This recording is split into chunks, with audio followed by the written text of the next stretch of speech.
Welcome, everybody, to another exciting episode of the Crowdsource Politics podcast. We are live right now, clearly, but we are going to be covering news. We have conversations with Tiberius D, and then a live recording of our podcast series that we have just recently relaunched. Now, I'm getting a little still set up here because I upgraded OBS like an idiot, and so I'm having to navigate some of this stuff. But yeah, we'll be getting started in just a moment. Sure. Okay. I am actually not off center. My camera is. All right.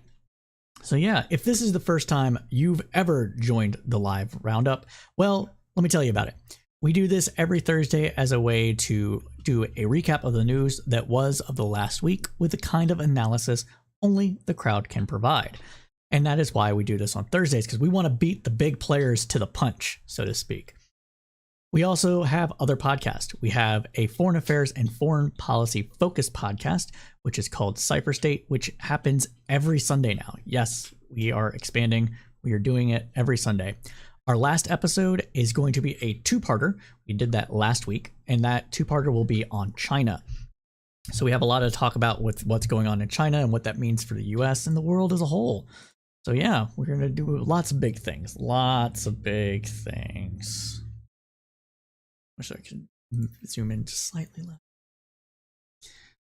What else we got for you? Well, we also do the Crowdsource Politics podcast, which we're going to be recording tonight. And we also do another podcast sporadically called Praxis Run. And the goal of Praxis Run is to find out how and why people put their theory into action, otherwise known as praxis. We will interview people across the political spectrum as long as they're not bigots and pushing that as their primary ideology. So we've interviewed people that were pro-life, and we've interviewed people that are pro-school choice, and people that are trying to fight those that are pro-school choice. You can find those episodes on our YouTube channel, which you can find linked above. All right, but without further ado, let's go ahead and get into the news roundup proper here.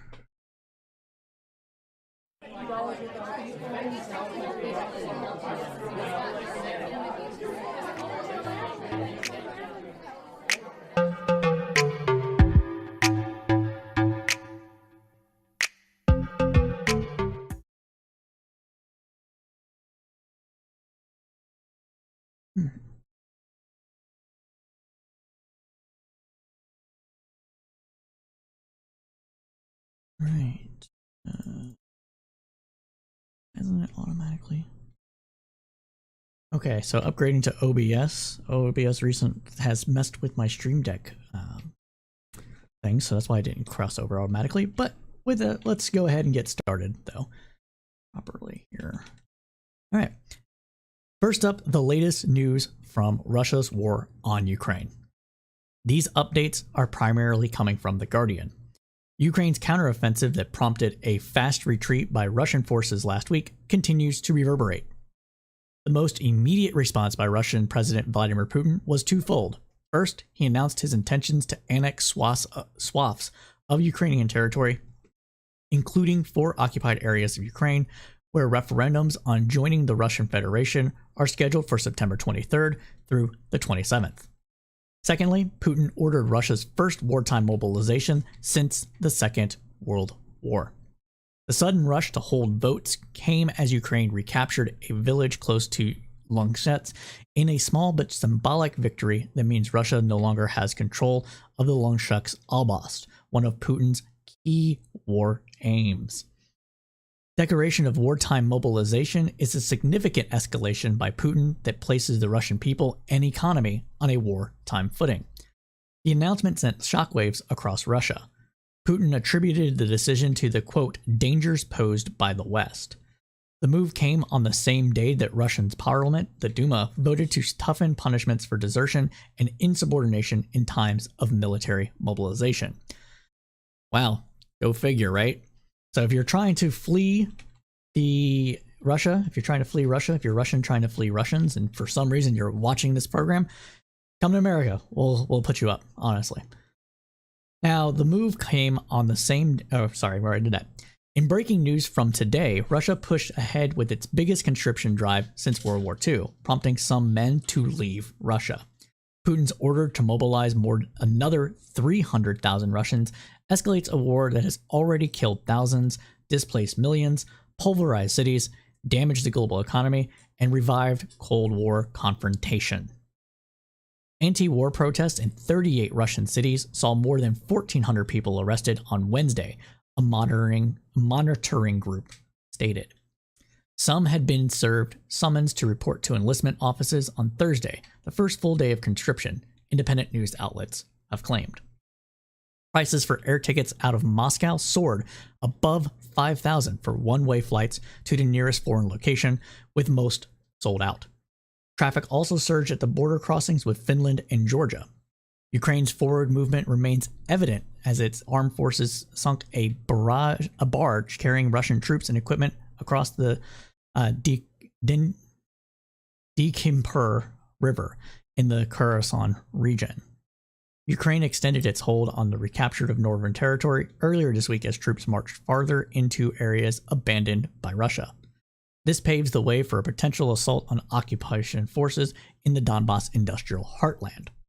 Security fears have almost certainly led Russia's Black Sea Fleet to relocate its kilo-sized submarines from Crimea to southern Russia, the UK Ministry of Defense says in its latest intelligence briefing on the war. Circling back over to the massive amount of Russians trying to flee Russian territory and avoid conscription against Ukraine in this illegal and immoral war, it should be noted that the powers that be, those that are surrounding Russia, are actually welcoming these people with open arms, and everybody that is wanting to flee Russia in order to avoid this conscription in this illegal war is not only a patriot to Russia itself, but also a hero to the world. Continuing on, Dmitry Medvedev, the hawkish longtime ally of Putin, said Thursday that he backed calls for referendums in occupied areas, saying that bringing them into the Russian Federation would mean, quote, the geopolitical transformation in the world will become irreversible. Encroachment on the territory of Russia is a crime, the commission of which allows you to use all forces of self-defense, he said. In other words, this is a prelude in order to give Putin the appearance of legitimacy when Ukraine actually fights back against Russian forces inside Ukraine that is now, legally speaking, according to Russia, its own territory. Which is bullshit. That's not how this works, right? But that is what they're going for, and that's what they've been going for the entire time.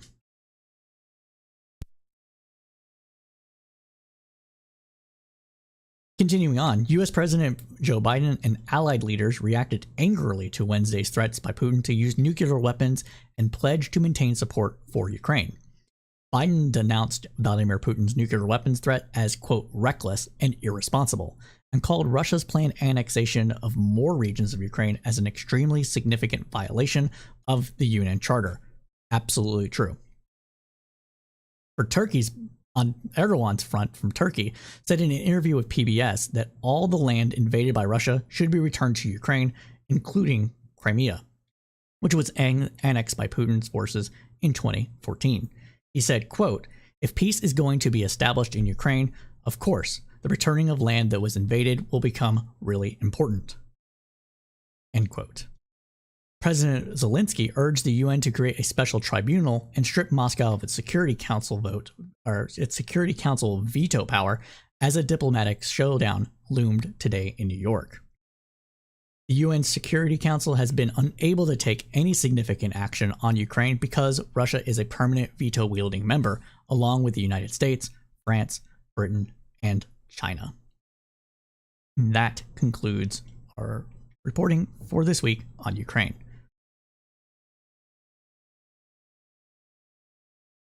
All right. Continuing on with now some U.S. politics, and we're going to start off with Congress. Congress hit the ground running when they returned from their summer break. Here is some of what happened just this week. At the top of the list is the Presidential Election Reform Act. The House passed its bill this week. The Senate had a similar bill in committee. While the vote in the House was 229 to 203, with 9 Republicans voting yes, none of whom are returning to Congress next year, though, 19 Republicans support the Senate bill. The legislation would alter the 135-year-old Electoral College Count Act, which former President Trump and his allies focused on in their efforts to overturn the results of the 2020 race Trump lost to Joe Biden. One of the main differences between the two bills currently is the threshold for which a member of Congress can raise an objection to a state's electors. The House bill will require the support of 1/3 of each chamber to raise an objection and a majority of votes for that objection to be sustained. It outlines 5 specific and narrow reasons for raising objections. The Senate version, on the other hand, only requires 1/5 of support in each chamber and does not restrict reasons for objections. Currently, only 1 member from each chamber is required to object, and there are no restrictions on the types of objections that can be brought up. That's why 147 Republicans across both chambers were able to object when Congress met to certify the election on January 6 of 2021, and cited various reasons for doing so.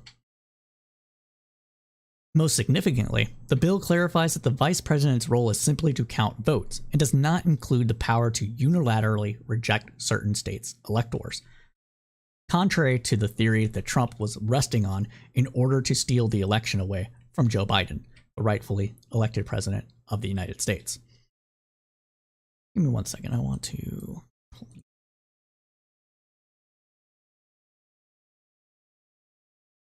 Oh.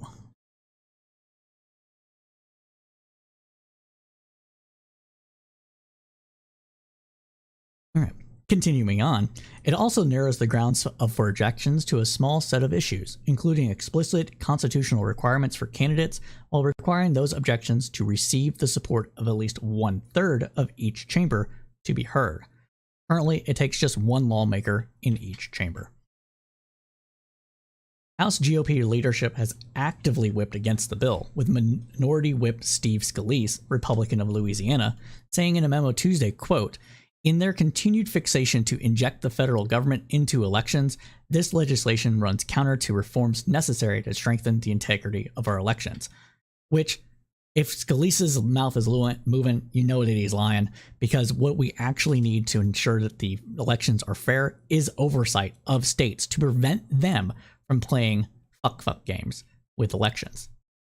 We know this because of the history of the United States when it comes to voting, whether it be the Jim Crow laws of the South, to the new attempts by Republicans to gerrymander and play games with the Secretary of State in order to reject electors and votes based on politics, essentially. So we need that kind of oversight happening. Whether that oversight should be coming from Congress, that is another story. I can see that Congress may not be the perfect arbiter for such things, but it should be coming from the federal government, with the ability of states to object to the oversight in tandem, but not just for political reasons.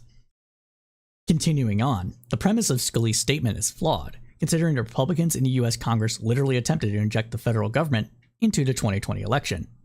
Very much true. Cheney said on Tuesday's call that there are, quote, "a lot of similarities with the Senate's version of the bill, and she will continue to work expeditiously to reconcile the legislation." Republican Senator Susan Collins of Maine is one of the sponsors of the Senate bill. She expressed her optimism that the difference in the two bills will be settled and the resulting legislation will go to Biden's desk. Quote, "I would say that the bill has broader support from constitutional scholars, election experts, and members of the Senate," Collins said, pointing to the fact that her bill is already filibuster-proof, since it has the support of 10 Republican senators. Collins said that the Senate Rules Committee will make up the Senate bill next week. It remains to be seen whether the Senate will get to vote on the bill before the midterms, or if it will be an issue for the lame duck session. All right, let's make sure I'm not missing any comments. Thank you, everybody, for joining the news roundup today. I greatly appreciate y'all. You know, without you, it would just be me speaking into a mic, and that's just no fun. But let's continue on with the news roundup, with more issues coming out of Congress. This time, we're going to be talking about police funding. Now, a major policing bill was on the floor today in the House. While Republicans accused Democrats of being soft on crime, this legislation immediately contradicts those allegations. Reuters reported that the Invest to Protect Act aims to beef up federal funding for community policing activities in smaller jurisdictions where there is little to no funding for officer body cameras and de-escalation training. The funds appropriated for this bill would help smaller police departments attract and retain officers and help local governments develop mental health programs to lower crime rates, including gun murders. The party's progressive and moderate wings resolved differences on the proposals yesterday. Prospects for the legislation are unclear in the Senate, split 50-50 between Democrats and Republicans. Representative Josh Gottemer, the main sponsor of the bill, said it will ensure that local police departments, quote, "have what they need to recruit and retain the finest officers, to provide training and invest in providing mental health resources." The bill is part of a package of public safety legislation. The agenda today also included bills that prioritize sending unarmed first responders into situations involving people experiencing a mental health crisis. Provides federal grants for communities practicing violence intervention and prevention, and offers assistance to law enforcement in solving crimes and supporting shooting victims. To kind of go over this a little bit more with some thoughts here. Let's break this down one by one here. So the unarmed first responders going into situations involving people experiencing a mental health crisis is timely. We have a recent case that we might talk about later that of a young man that was experiencing some sort of mental health crisis, who was shot by the police after showing love signs and a bunch of other stuff. And there was a lot of escalation on the police's part to what this happened. Had the police not shown up at all, and had this been a situation where an ambulance only showed up, or police showed up with the direction and the command control of a social service worker, either mental health care or just general social work, it is in my opinion that this person would still be alive today. The person in question didn't follow police directions because they were experiencing what to me appeared to be a paranoid episode, but that shouldn't mean that that person should be dead. The police had no reason to escalate the situation in the manner that they did. And you can even hear at one point one of the officers saying, okay, we've been here for an hour, let's wrap this up. And so that's when they proceeded to break in his window to try to forcibly remove him from his car. Again, had a ambulance just been there, showed up, mental health services, he probably just left the car and gone to the ambulance and gone to get medical care. There's no reason to think otherwise, especially based on how he acted. And that was just a very, very tragic and messed up case. And this kind of funding would help in those instances. Now, the grants for communities practicing violence intervention and prevention, this aspect of the funding is also important. We have evidence from community engagement programs, anti-violence programs that are designed to increase reciprocity in a community and to do mediation between groups or individuals that are experiencing some sort of feud, to bring it up a notch, or beef, if you will. Those programs have actually shown marked progress in reducing violence, intercommunity violence. And that should make sense to people, because what you need in these kind of situations is an intermediary that is respected and looked up to by these people, a disinterested third party. That disinterested third party cannot necessarily be the police, especially in communities that have had police misconduct being an overwhelming, if not an overwhelming everyday occurrence, being that the trust between that community and those police officers being reduced due to prior circumstances. And it takes a lot for a community to regain its trust in its police force, especially if after it's already broken, because anytime the state does anything to break trust, it takes an immense amount of work to really build that up, because the state is supposed to be there to protect you. And if it's not, and if it's instead of oppressing you, there's no reason to believe that the state's changed, because the primary actors and institutions haven't changed at least enough over time. So that is why that's important there. And finally, offering assistance to law enforcement in solving gun crimes and supporting shooting victims. Now, this is important because, I mean, it should be clear, it should be obvious, right? We're going to be giving assistance to police officers in order to do things like gun buyback programs, or, protecting people that have their guns, like helping them with safes and things like that.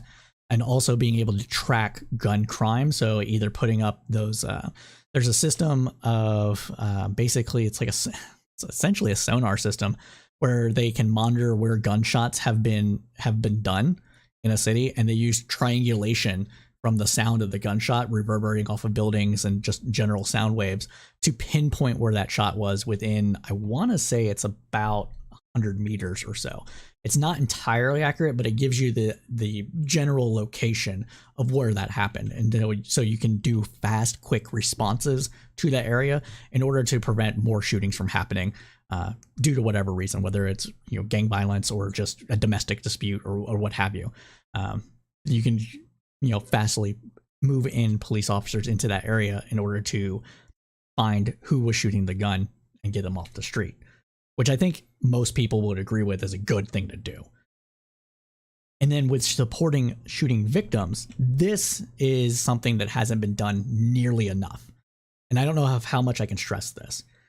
When anybody is shot, doesn't matter what happened, that person needs care, and especially both mental and physical care. And oftentimes they have to take care of that cost on their own. And a lot of people cannot afford that, especially in communities beset by violence, because communities that are beset by violence are mostly poor communities. And poor communities do not have the resources to help out their community and their community members deal with the trauma of gun violence. And so by directing money into this kind of program, it's getting some of the burden off of the shoulders of those victims, as well as the communities themselves. Because if they know if they're going to be a victim to gun violence, then at least there's going to be the help there for them to get the help that they need. I hope that makes sense.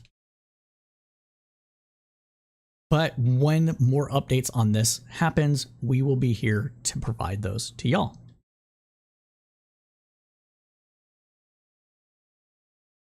Now, continuing on, we have Senate voting to curb climate warming gases. According to Reuters, a report that the U.S. Senate voted 69-27 to ratify an amendment to the Montreal Protocol that would cut the use of hydrofluorocarbons, HFCs, a major greenhouse gas, in a key step towards combating climate change. The so-called Kigali Amendment calls for the phase down of HFCs, gases used in heating, ventilation, air conditioning, and refrigeration, that are significantly more potent than carbon dioxide in contributing to global warming. Quote, "This is a win-win in our fight against climate change and will go a long way to battling raising global temperatures while also creating tens of thousands of good-paying American jobs," Senator Majority Leader Chuck Schumer said on Wednesday. He said that the Kigali ratification and passage of the climate-focused Inflation Reduction Act last month make up the strongest 1-2 punch that Congress has taken to combat climate change. John Kerry, Special Envoy on Climate Change and former Secretary of State who helped negotiate the treaty amendment in Kigali and Rwanda in 2016, called the ratification, quote, "a profound victory for the climate and the American economy." And the reason being is that this is going to be an upgrade to many people's systems, and it's going to be focused in on providing good paying American jobs that not only work in tandem with other bills passed by the United States and bring up more jobs that are needed to be filled, but also fight the climate change or global warming. I prefer global warming still. But yeah, that's a great thing. Great thing. But I want to know what you all think. Go ahead and hit me up on Discord. We are building our Discord community. It's an easy way to get a hold of us. It's also a fun little community where we're going to be having contests and stuff. Or hit me up on Twitter at Crowdsourced Poll. All right. But we have to continue on with the news program. And this is going to make a lot of sense to a lot of people, and I know it's going to ruffle some feathers as well. We have to talk about some of the political attack ads that are coming out against Democrats from the GOP, especially when it comes to things involving crime. Let's talk about this. We're going to talk about it as the ghost of Willie Horton. So supporters of Lieutenant Governor Mandela Barnes in Wisconsin turned up the heat in the U.S. Senate race by accusing Republicans of airing television ads and distributing a mailer that they considered to be racist. Barnes, a Democrat who is vying to become the state's first black senator, is in a tight race with Republican Senator Ron Johnson, who we've reported about on this program before. Be sure to check it out. In a news conference this week in front of Republican Party office on the city's north side, Barnes backers urged Republicans and conservative groups to pull the controversial ad. One of the ads, paid for by the National Republican Senate Committee, ends with a picture of Barnes with 3 members of the liberal group called, quote-unquote, the Squad, who are all women of color, above the words different and dangerous. This is that ad. Bill wants to end cash bail. Completely. What happens when criminals are released because bail is set dangerously low? Hold on. Technical issue. Where is it? There we go. Sorry about that, folks. I also need to turn on my camera back. There we go. All right, we're gonna get it now. we're gonna do that now. Let's go back. There we go. This is the ad, everybody. What happens when criminals are released because bail is set dangerously low? Tragedy in Waukesha. Before we go on, we just released an episode about bail reform today. We released it on YouTube across all podcast streaming platforms. Please go ahead and check it out. It's called Bail Reform for Safety and Justice.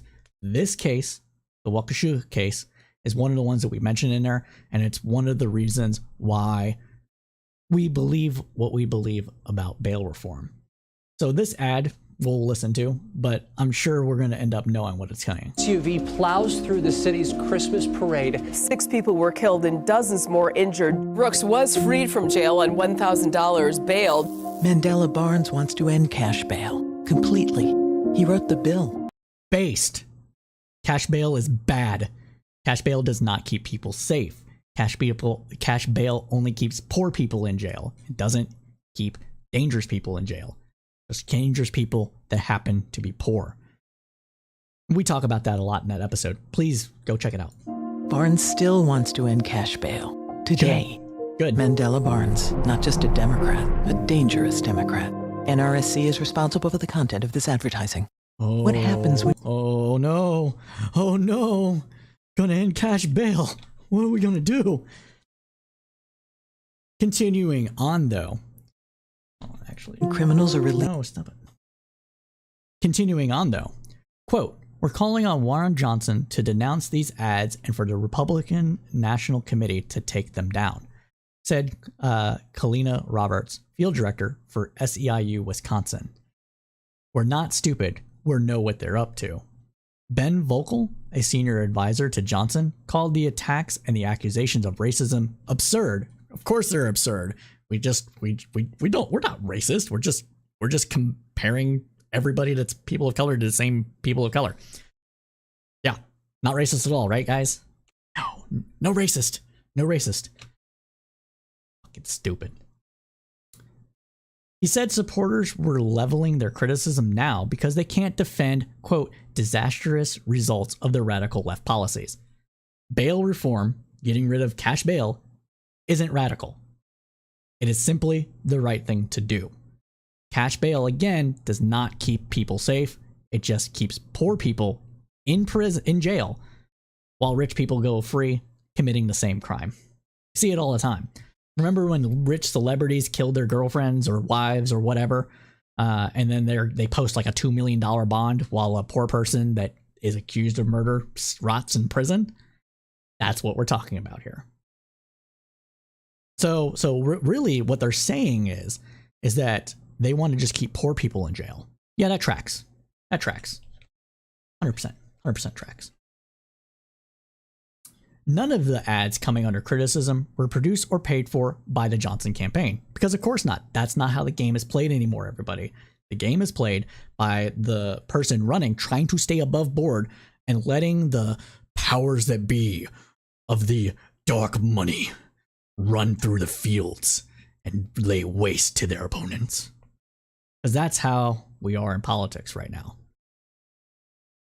Johnson's campaign and his allies have been pounding Barnes with TV ads and mailers over his views on social justice and crime issues.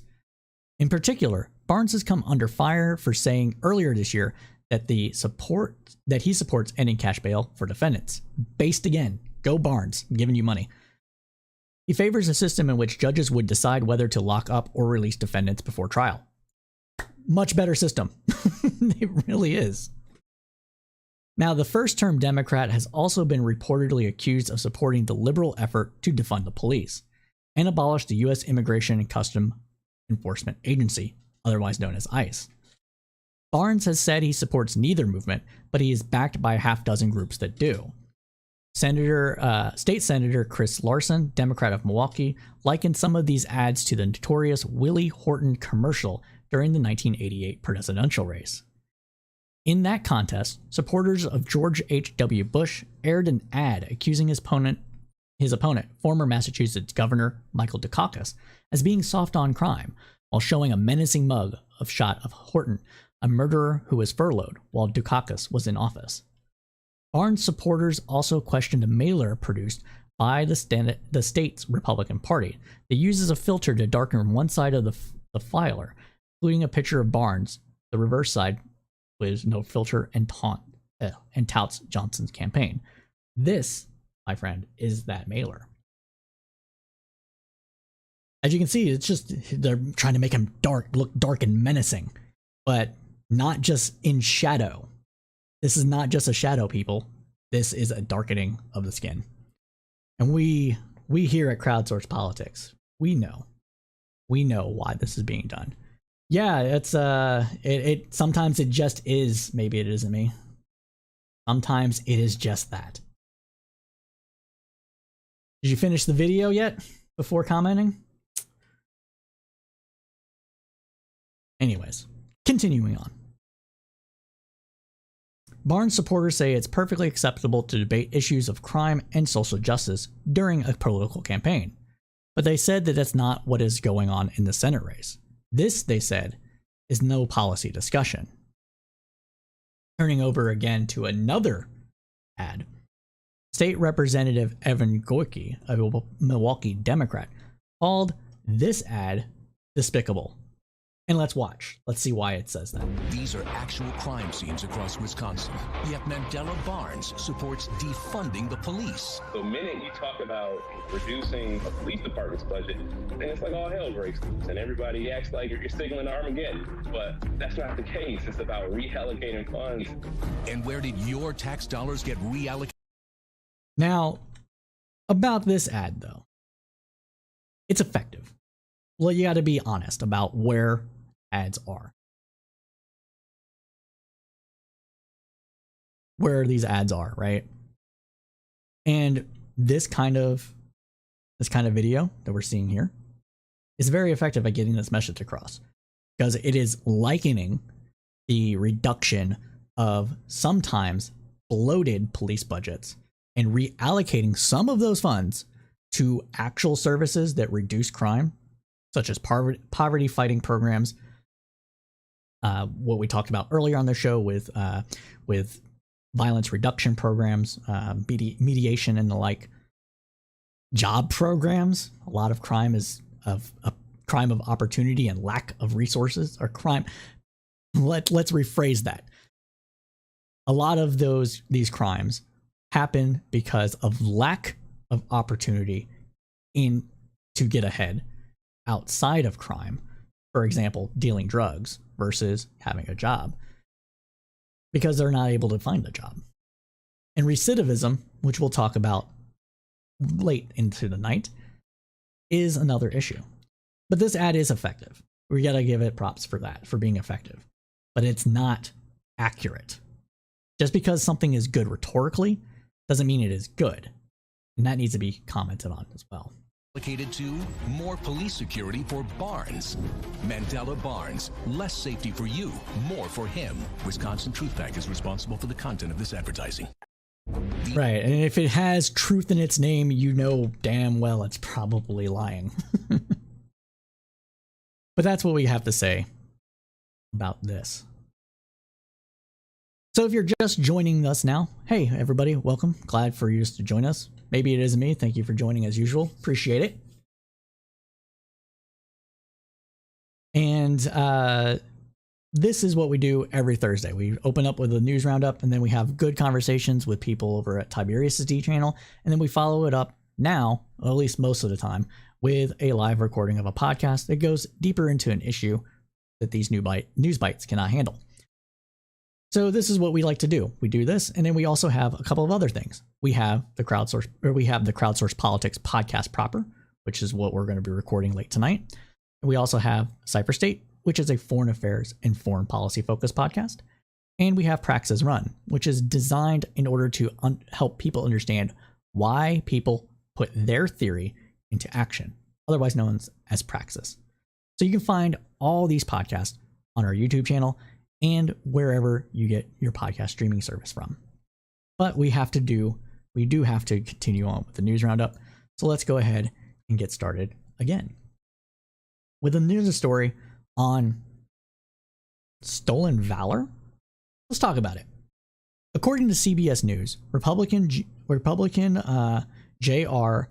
Michalski, who is campaigning for a Northwestern Ohio congressional seat, has presented himself as an Air Force combat veteran who deployed to Afghanistan after the 9/11 terrorist attack.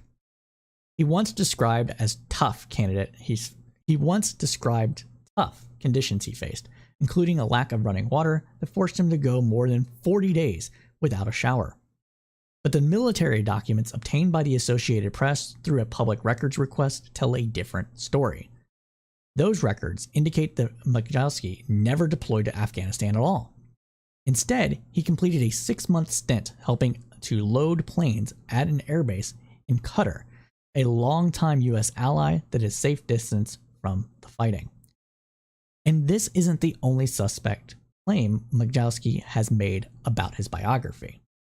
In fact, his post-military career has been defined by exaggerations, conspiracy theories, talk of violent action against the United States government, and occasional money troubles. Still, thanks to an unflinching allegiance to former President Donald Trump, Michalski once painted a massive Trump mural on his lawn. He also stands a chance of defeating longtime Democratic Representative Massey Couture in a district recently redrawn to favor Republicans. Michalski is among a cluster of GOP candidates, most running for office for the first time, whose unvarnished life stories and hard right politics could diminish the chances of Republican red wave on election day in November. He is also a vivid representation of a new breed of politician who rejects facts as they try to emulate Trump. Michalski's campaign declined to make him available for an interview, and in a lengthy statement issued to the Associated Press, did not directly address questions about his claims of deploying to Afghanistan. Again, anything that they can do in order to make themselves seem better, look more tough, they're going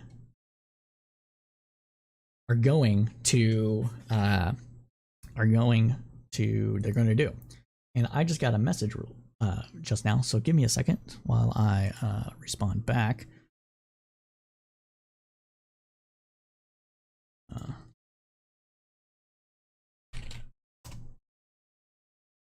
All right, so I got that message. Sorry about that.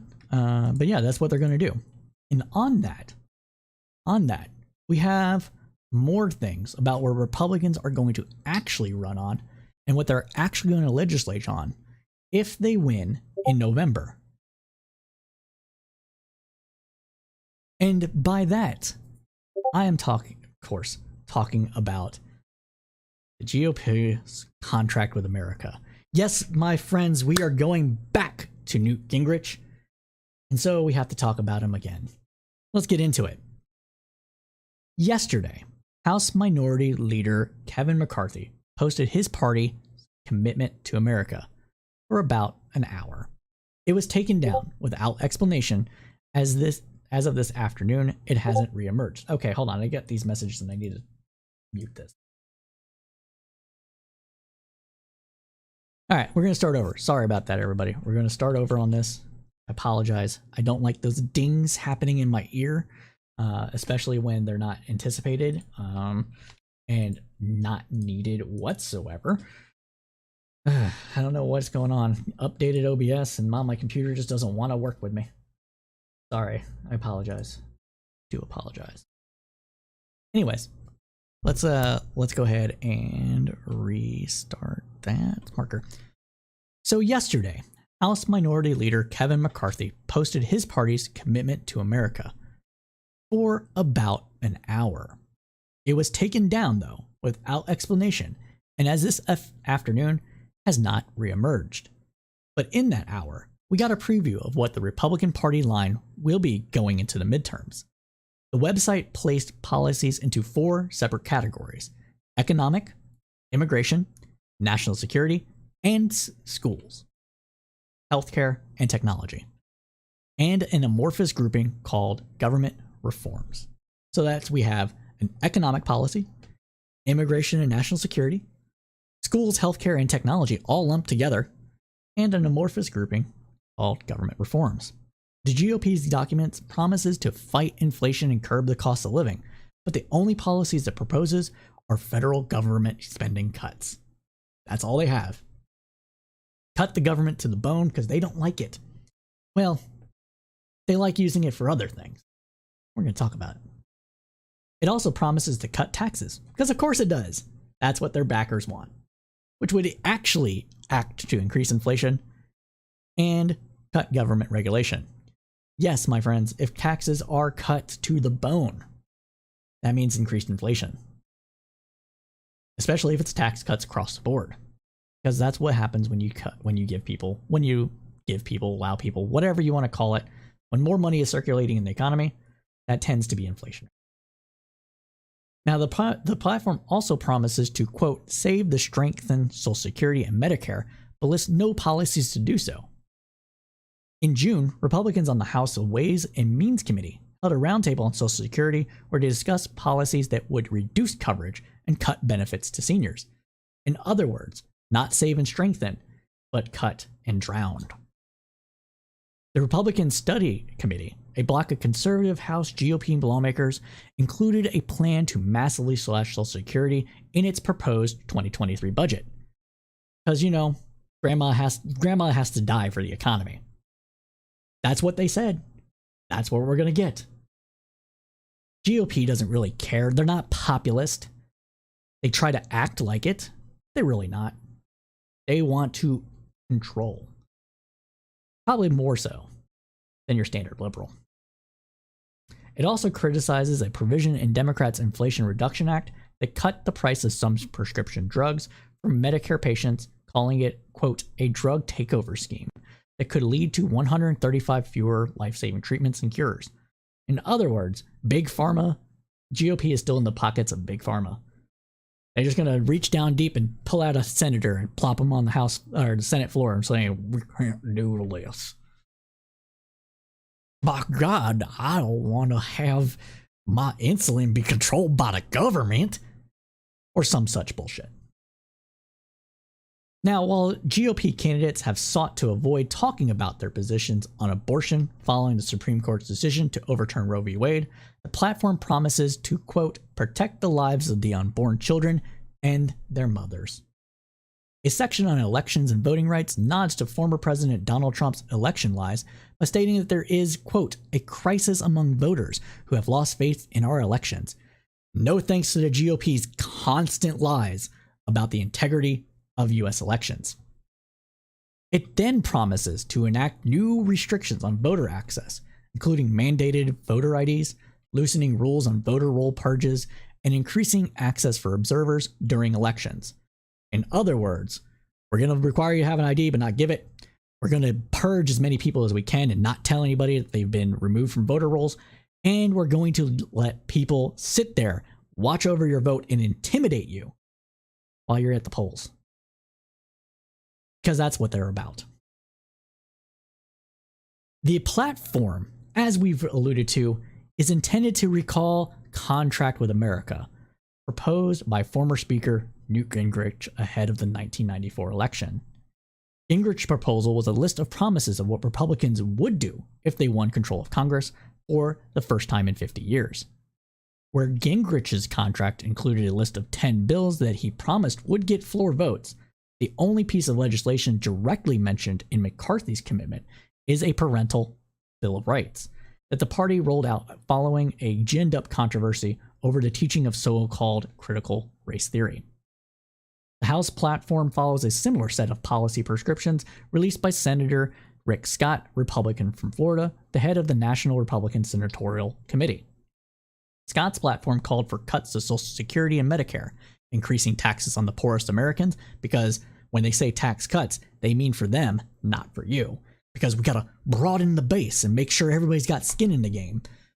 Or something. I don't know. It's just all bullshit talking points at this point. Like, it's just a slew of like, fuck poor people and anybody that doesn't agree with me. Miasma. Poison. Okay? That's all they have. Ginned up controversies about culture war bullshit, all the while poking money out of your pocket and putting it into the pockets of billionaires and very other rich individuals. Not only that, but they promised to complete the US-Mexican border wall and various hot-button social, cultural issues. Senator Minority Leader Mitch McConnell has distanced himself from Scott's platform because, say what you will about our boy Mitch the Turtle, Mitch McConnell, okay? Say what you will about him, but he's not, I'm not a fool. Okay, I know what this is going to do to my party. I try a little bit here, everybody. Okay, I try. Hopefully that accent, that voice.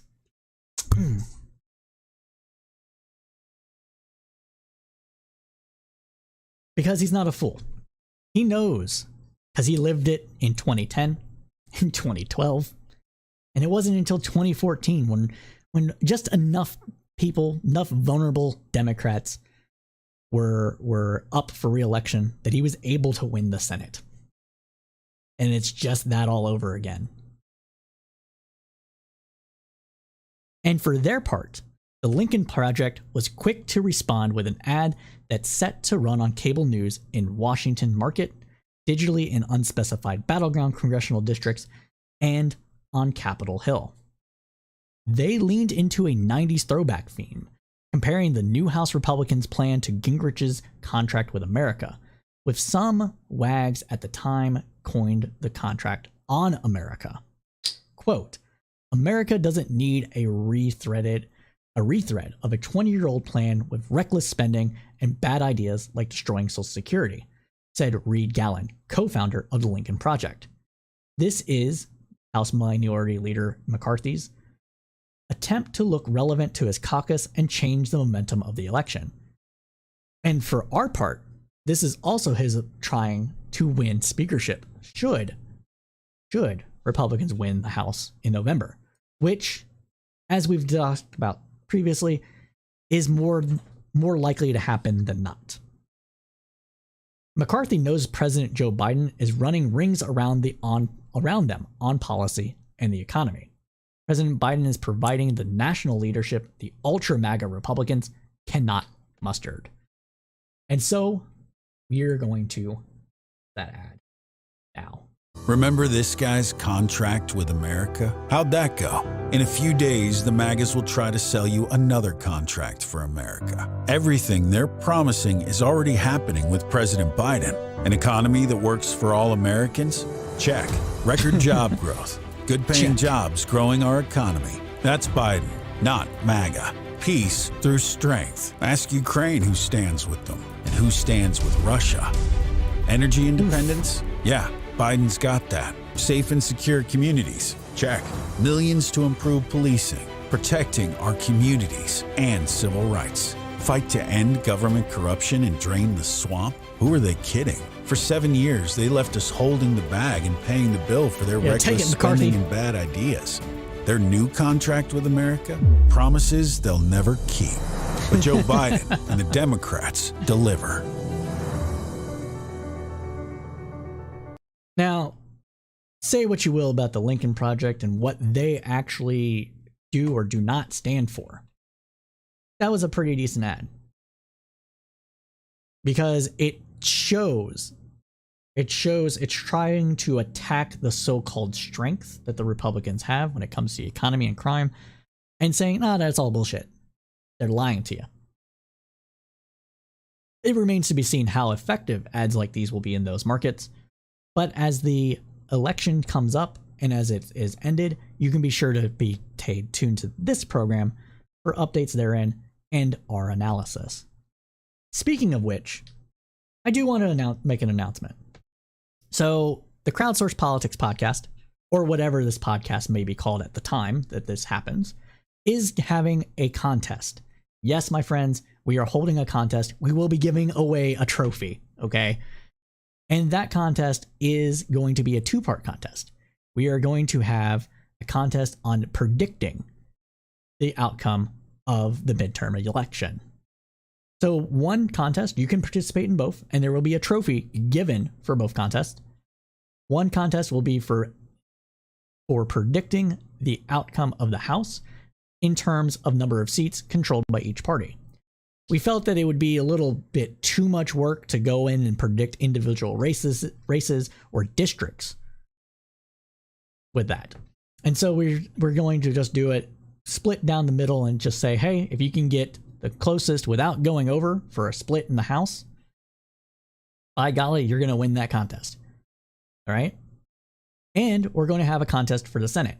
And the Senate will be predictions of races, not just the makeup. So if you want a little bit of more of a challenge, get on the Senate page. If you want a little bit less, or you feel you can more easily predict the outcome of the House, by God, we're going to have a trophy for you. And what is that trophy going to be?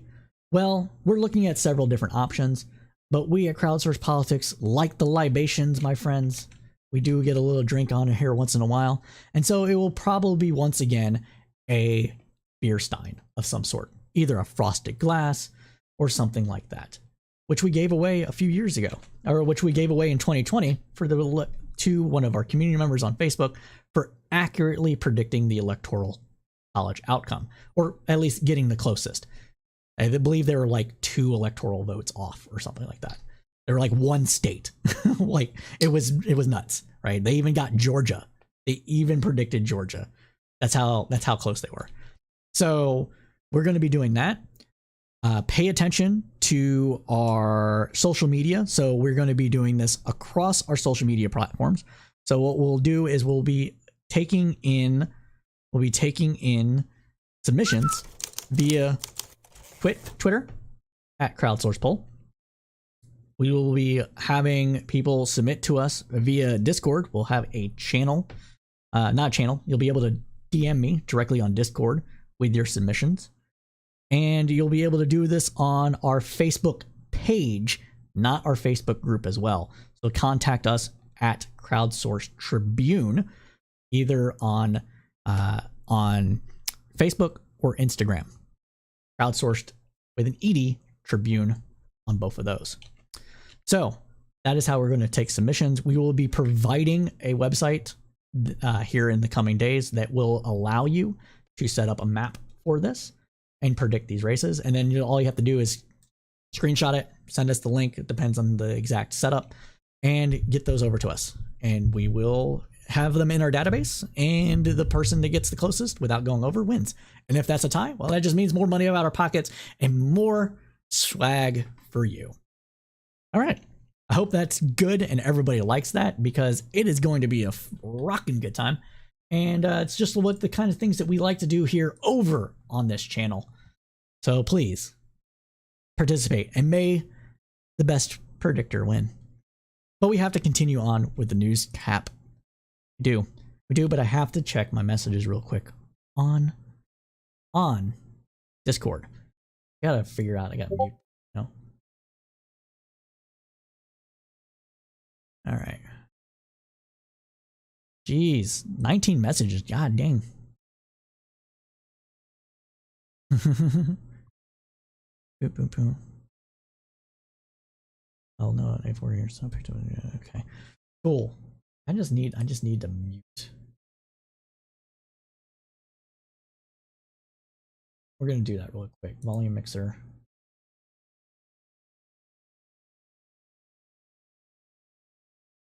There we go. Mute it for now. All right, but we have more news to cover. More news to cover, and now we're gonna talk about the thing that everybody's been talking about. We're gonna give our take and some news bites on it and stuff like that.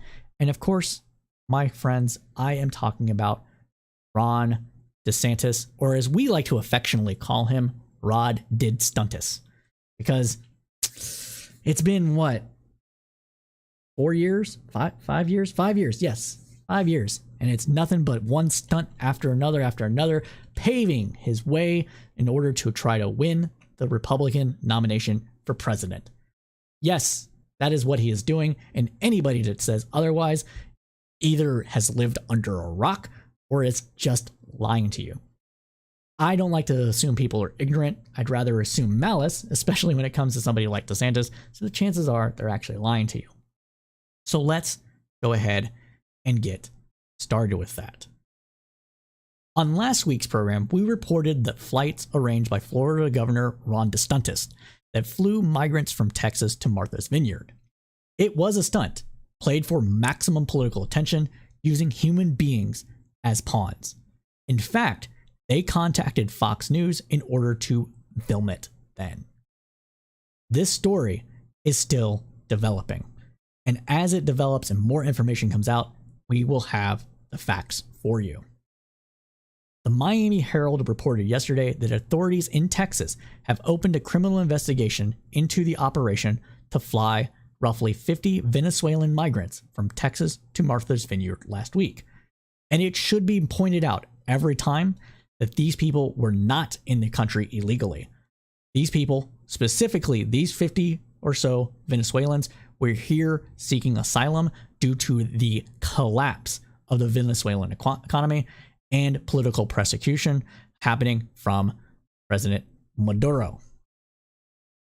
Yeah, these people would be natural allies to the Republican Party, but because we're on maximum xenophobe arc with the Republican Party and it's not coming down anytime soon, they are not getting the open arms that Cubans got during the 1980s and 70s and 80s. No, my friends, they're just being lumped with everybody else as being seen as criminal and alien. Because that is where we are as a country. Bexar County Sheriff Javier Salazar announced at a news conference on Monday that his office is investigating whether the migrants were the victims of a crime, saying that, quote, they were lured under false pretenses, which is true. Even though people are like, well, they signed a waiver, man. What do you want from us? Facts, people. I want facts. I want people not to be taken advantage of. That's what I want from you. I want this to not be a political stunt. I want you to actually do your job as a governor. I want you to not use your state's funds to find victims for political gain in another state. That's what I want. Is that too much to ask? It apparently is so. Continuing on, many migrants said that they agreed to fly from San Antonio to Massachusetts Island after being promised jobs. Yes, they had to go to Texas, San Antonio, Texas, to find people to bus out, to fly out, using Floridians' money to do so. Where is the logic in this, if not for political gain? But there was no work waiting, as we know. Quote, I believe people need to be held accountable for it to the extent possible, Salazar said. At this point, I am not able to definitively say here's the statute that they broke, either federal, state, or local. But what I can tell you is that it is wrong. Just from a human rights perspective, what was done to these folks is wrong. Now, it should be noted here for full transparency that Salazar is a Democrat sheriff.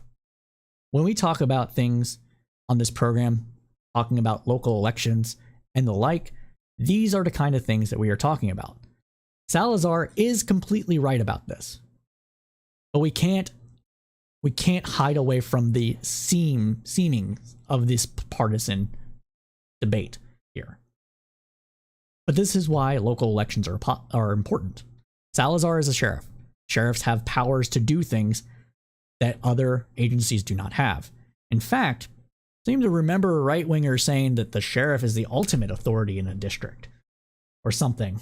I wonder if they'll still keep to that now that we have a sheriff that is on the Democratic side. Nothing says partisan politics like rank hypocrisy. Am I right, guys? But it should be mentioned again that Salazar is a Democrat and he is in an elected position. So there is that to be said. Continuing on, Salazar said that his office was working with a private attorney for the migrants, as well as an advocacy group, and was preparing to cooperate with federal agencies, quote, should the need arise. One potential lead, Salazar said he believed the Venezuelan migrants had been paid a bird dog fee to recruit other migrants in San Antonio for those flights. But wait, there's more. DeSantis said this in a news conference last week. Going over to the Twit. The problem is we're not seeing mass movements of them into Florida. So you end up with...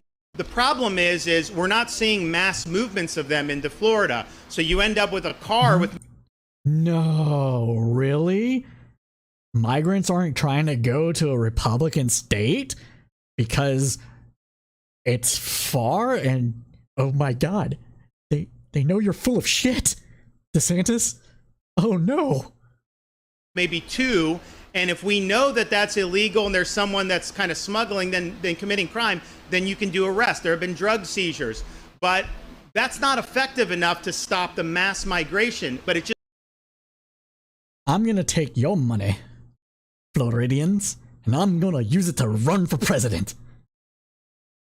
That's what's happening here. And anybody that tells you otherwise, if somebody tells you this is just spin, you tell them to shove it up their ass. And no, that's not a callback to anything. I'm just trying to be factual here. Just coming in onesie twosies. So we've had people on the border for last summer. We've done a lot of intelligence, and everyone... They haven't done intelligence. That's a lie. Everyone down there will say between a third and 40% of the people coming across are seeking to end up in Florida. And so... No. So, okay, I can tell you where that number's come from. So real quick, we're going to leave that for a second. That number is coming from the estimated amount of people that work on Florida farms that aren't documented. That's where that number's coming from. It is an estimate based on employment estimates of Florida migrant farm workers. And don't you want people to be working on these farms? Isn't Florida oranges really important to your economy, Mr. DidStuntis? I don't know. Is it just me, or do you think that this is important? I think this is important. I think that's important. But let's continue on. There's not much left here. There's not much left here. We have to go and figure out, okay, who are those people likely to be? And if we have to figure out who these people are likely to be. What would make you think that somebody's trying to go to Florida, Mr. DeSantis? Why did you then get Venezuelan asylum seekers, DeSantis? Why was it that? Could it possibly be that you just sent somebody over to Texas and be like, hey, do you want work? Yeah, okay. They're going to go to Florida.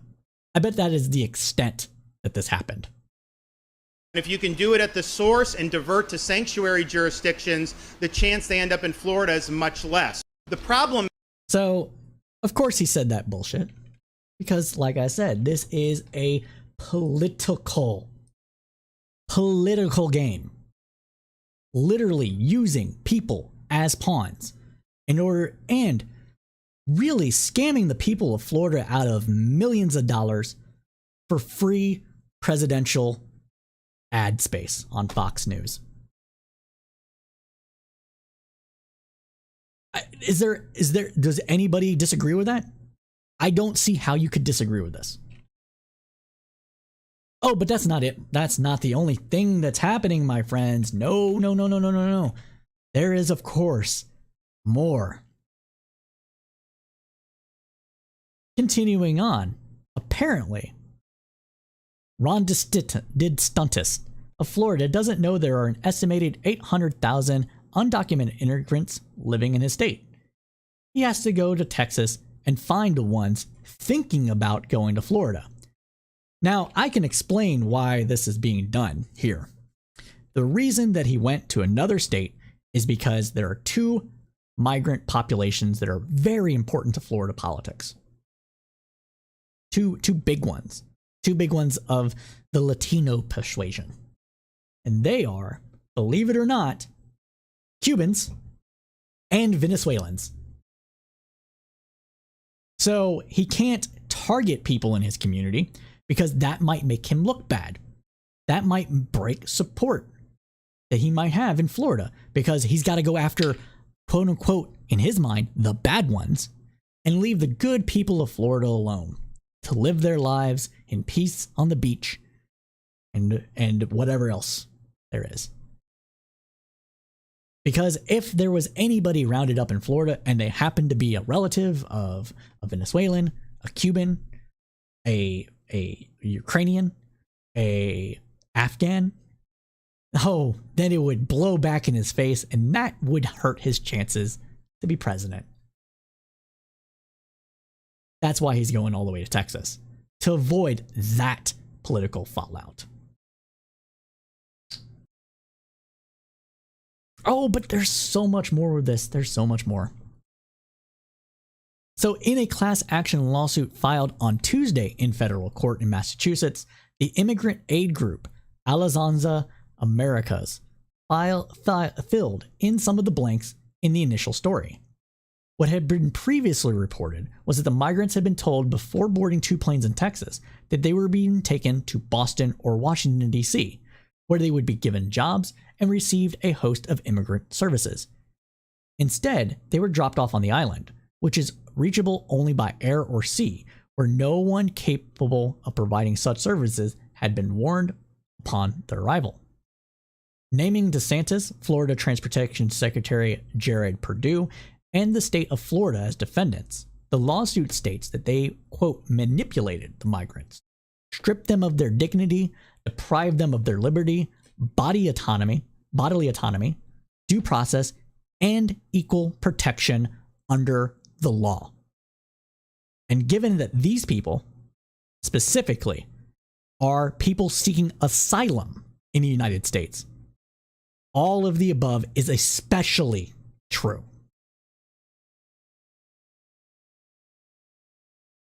And what does DeSantis do and all the Republican talking heads out there that you're going to see across all social media respond with? Well, DeSantis responded to a lawsuit on Tuesday by making public. DeSantis responded to the lawsuit Tuesday by making public a consent form purportedly signed by one of those passengers. If it is genuine, the disclosure must rank as a spectacle self-owned for DeSantis's part. It's in English and Spanish, but the Spanish part, the part bearing the passenger signature, is an incomplete translation from English. Let's go ahead and pull that up on screen now. Missing in the Spanish translation of an entire paragraph attesting that the passengers agreed to, quote, hold the benefactor or its designated representative harmless of all liability relating to any injuries and damages that may occur during the agreed transport. This document states only that the flight would originate in Texas and land in Massachusetts, with no further specifics. The three named plaintiffs in the lawsuit all crossed the U.S. border to seek asylum. From crime, civil unrest, terrorism, and other such conditions in their home country of Venezuela.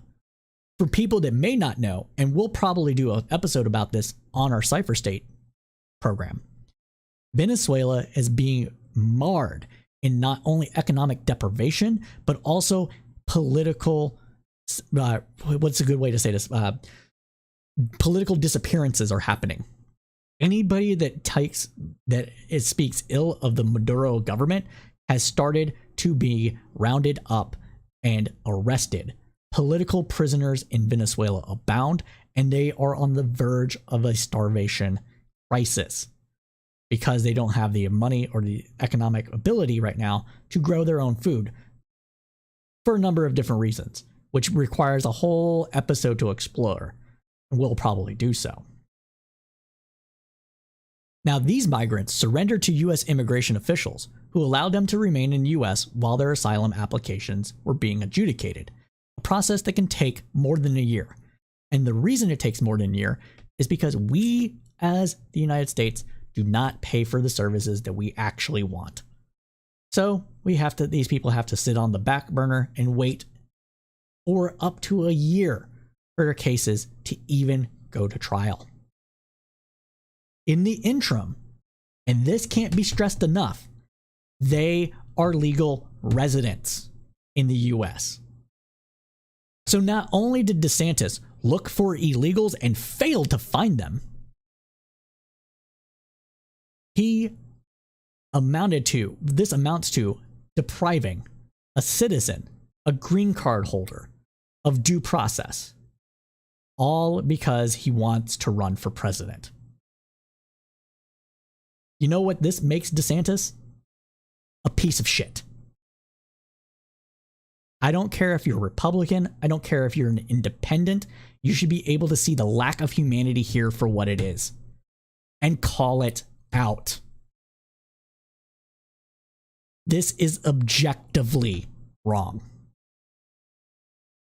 DeSantis used the same tactics that human traffickers, coyotes, use in Central and South America in order to lure people to rob them of their money, giving them high promises of a better life and future elsewhere. All for what? Because you want to expose some supposed liberal hypocrisy? Do you really think that that's what's going on here? Do you honestly believe that we have been exposed as hypocrites?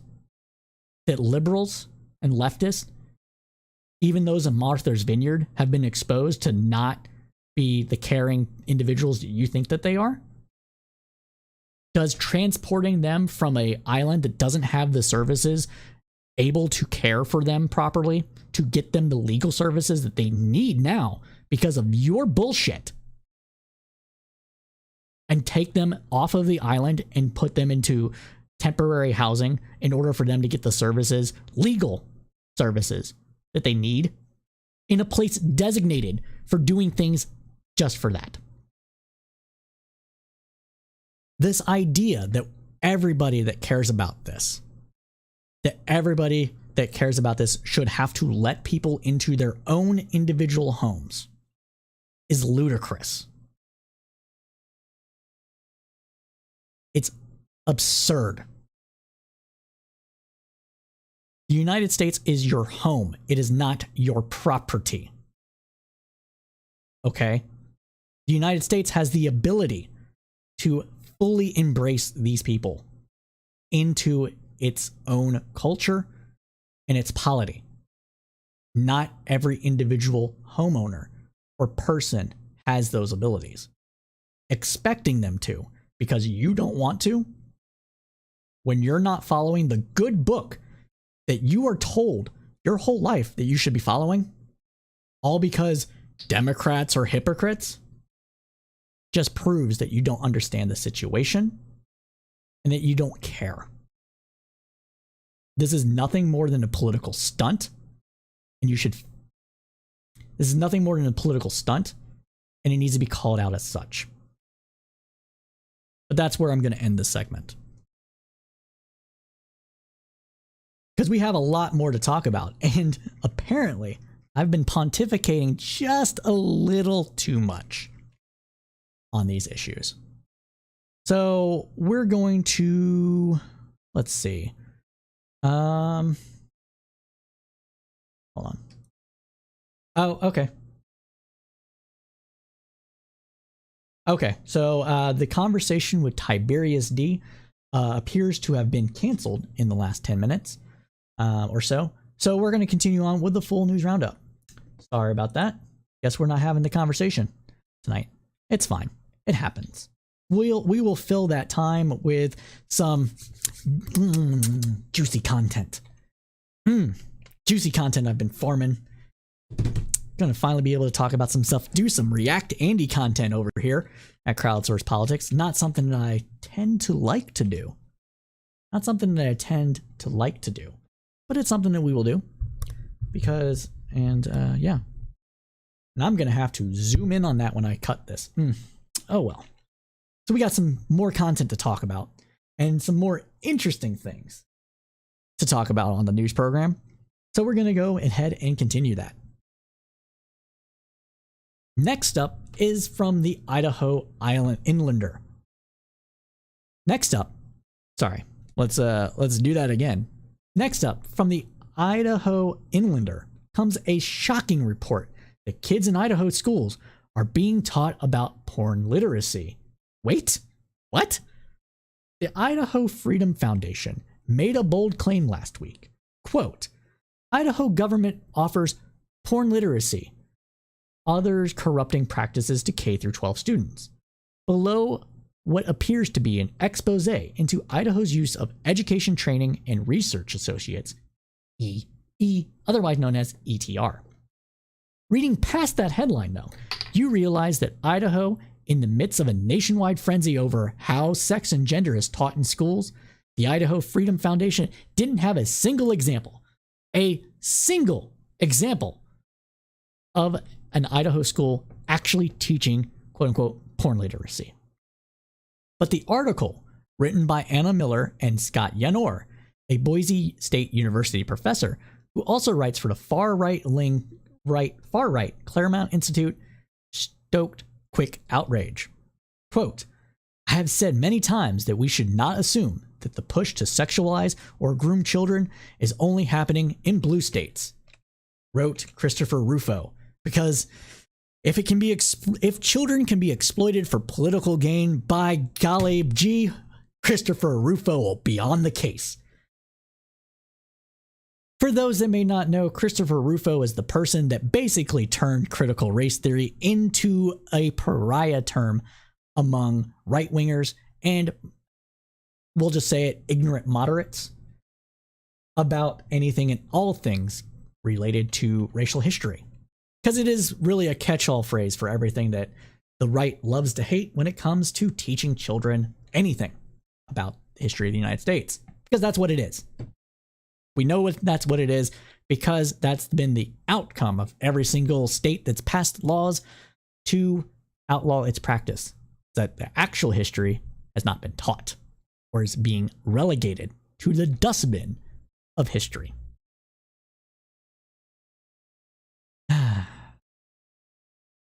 There were also articles on conservative blogs like Red State and the Daily Caller. Fox News' Laura Ingraham railed about the outrage in a segment she called, quote, reading, writing, and radicalism. Quote, special thanks to Idaho Freedom Foundation for exposing what's happening in Idaho schools, Ingraham said on Fox News. None of them, though, says Lauren Rinaldi, Director of Marketing and Communications for ETR, reached out to them for comment or to figure out if the story was accurate at all. Because feelings don't care about facts. That's really the long story short of it. They don't care because it feels true in their conservative hearts that we're just taking these innocent children and corrupting them with our degeneracy. Oh no. Oh no. But of course, that is not what's been happening. Continuing on, this created a prompt from the Department of Health and Welfare yesterday. Idaho's Department of Health and Welfare. Quote, DHW does not support or fund any porn literacy for children in Idaho. DHW does provide evidence-based optional sex education curriculum called Reducing the Risk for Idaho Schools. Reducing the Risk does not discuss porn literacy and is not a subject taught in the curriculum at DHW. In fact, and this cannot be stated enough, Idaho actually relies on a lot of abstinence-only education. And they would know that if they just bothered to open up a fucking book. So, one might ask, how did this get all twisted up inside? You know, aside from the blatant partisanship and the fear-mongering and what have you. Well, let's talk about that. So imagine the state of Idaho buying a bunch of pencils and backpacks for students at Walmart. And then a bunch of bloggers write, Idaho buys guns for children, because Walmart also sells guns. Essentially, that is what has actually happened here. It's a tactic that's been used before. Find some link between teaching something innocuous and something controversial. Then pretend that they're actually teaching the controversial thing instead. But last year, they did offer... Idaho does use the Reducing the Risk curriculum for ETR, but it's curriculum that stresses the importance of abstinence-only education, not porn literacy. But last year, though, they did offer one of their 3 in 30 training sessions for adults, including teachers, caregivers, parents, clinicians, about how to answer questions that young people might have about pornography. Honestly, this is something that people need to talk more about. We're no longer, folks, this isn't the 1980s, where the most that a kid is going to see is potentially their father's porn stash at the age of 13 or 14, or scrambled pornography on the cable box. No, kids today have access to so much more and graphic and violent stuff than anybody under the age of 35 had in their day. I mean, over the age of 35, I should say. Over the age of 35 had in their day. And more people need to talk about that kind of stuff with their children. It is something that has to happen. I've gotten into debates with parents. They were like, my kid's too innocent to talk about this stuff. I'm like, sure, they might be. But what about your kids' friends? What about their friends' friends?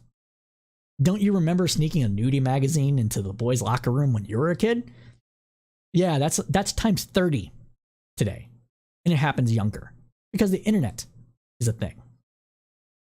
And we don't do anything on the internet to prevent anybody underage from looking at anything. Sure, we can say that's the parent's responsibility in order to protect their child from being exposed to violent graphic pornography, and they need to put controls on that. But not every parent will. So every parent should talk about it and should talk to their kid about consent and everything and how porn is fake, yada yada yada. So having a class that talks to adults on how to talk about this with children is perfectly acceptable. Perfectly acceptable. And it is these kind of things that bring its own challenges for institutions that teachers will have to navigate through one way or another. But if we haven't been clear enough here in this segment, in Idaho, there's no class called porn literacy being taught to children. Period. End of story. And that is what we have to say about that segment.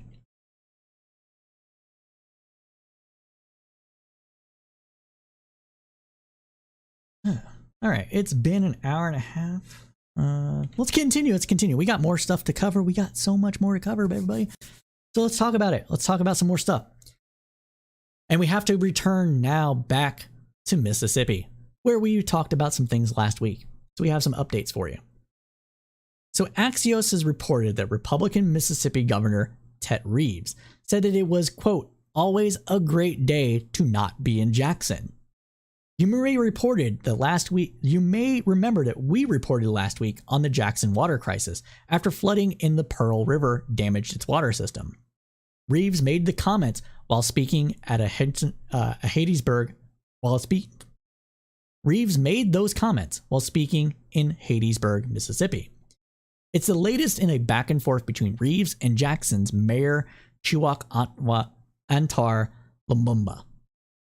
They have each accused the other's office of failing to address long-standing issues in the city's water treatment prior to the crisis, Axios' Shauna Chen has reported. Quote, I feel like I should take off my emergency manager director hat and leave it in the car, and take off my public works director hat and leave it in the car, Reeves added in that speech. Now, this is just dumb. Say what you will about what is going on in Jackson, Mississippi. All right. Say what you want about Mississippi. If you want to claim that this governor is racist, whatever, so be it, right? If you want to say that he's not racist, so be it. But this is just incredibly stupid from an optics standpoint to say, well, I'm no longer in Jackson. I don't have to be the city manager, and I don't have to be the public works director anymore. My governor role and the problems that exist in Jackson, Mississippi, that I have control over to a degree, when I leave it, it's no longer my problem. You are the governor of the state. Your capital city is having a massive water crisis. You have been accused of racism for your inept comments about bringing up things in the past about how the last time we had a white mayor in Jackson was the last time we had anything right happen in Jackson. Yeah. He basically said that. Okay? And if you don't want to call that racist, fine. I don't care. But to leave Jackson and say, oh, boy, I'm no longer have to deal with that bullshit, which is essentially what he said here, is dumb. This is what I like to call trog shit. You don't know what trog is? Look it up. It's a good word. Most beautiful word. All right? It is ludicrous that he thinks that he can say something like this and not be called out on it. How does he not care? Probably because he doesn't have to worry about the people in Jackson ever voting for a Republican ever due to things like this. And so he doesn't care about them. Saying that this long-standing issue with the city's water system, which is mostly based on the fact that the city can't do things on its own due to laws in Mississippi, and the fact that it doesn't have a large tax base in Mississippi anymore, especially after white flight happened, and it can't address these problems on its own. You're supposed to have some sort. We live in a federal system, right? We live in a federal system. We live in a system where Republicans claim we care about states' rights. You should care about your state before you care about mine. I should be able to care for my own people in my own state. Well, my friend, these people are in your state. You're the governor of the state. The state has resources to help address these problems. You are engaged in dereliction of duty by trying to brush this off as not your problem. It is your problem. You're the governor. Do something about it. Just like the people in the city government need to do something about it. This blame game needs to stop. But that's what we're going to say about this. Now, for a little bit of a weird palate cleanser, not some news of the weird, mind you, but a very interesting story that I came across on my newsfeed, is the chief operating officer of Beyond Meat became a carnivore of sorts. We're going to talk about that because it's a fun little story, and it just goes to show that, yeah, you know what, and even before we talk about it, COO Beyond Meat. I have to show you the picture of this guy's mugshot, man. This is, man, talk about, like, people say that, I mean, I don't know if this guy's vegetarian or vegan or not. He helps run one of the biggest vegetarian alternative meat companies. But yeah, we're just going to pull over to him, right? Look at this dude. This is the guy. This guy right here. All right. He's the person that helps run Beyond Meat. That's a big boy. Looks a little dangerous. Look at that neck. Look at that neck. That's a thick neck. He works out. Okay, that's what I'm saying. All right. He works out. Apparently, Beyond Meat's nothing to fuck with. We're gonna talk about it. All right. We're gonna talk about this. So Beyond Meat announced that it has suspended its chief operating officer after police said he bit and ripped the flesh off of a man's nose in a road rage incident that turned violent. It's going over back to him. You understand why I have missaid it. I said roid rage. The big dude, right? Insider reported that Doug Ramsey, Beyond Meat's chief operating officer, and another man were found with bloody faces by police after they got into a minor car accident in a parking lot. The incident occurred after University of Arkansas's football game on Saturday night. Ooh, we got a road rage incident. We got football. That's never good, especially with the boosters. You know how they are, right? Their team wins or loses. It doesn't matter. It's time to go. And so the two combined into this glorious piece of news content.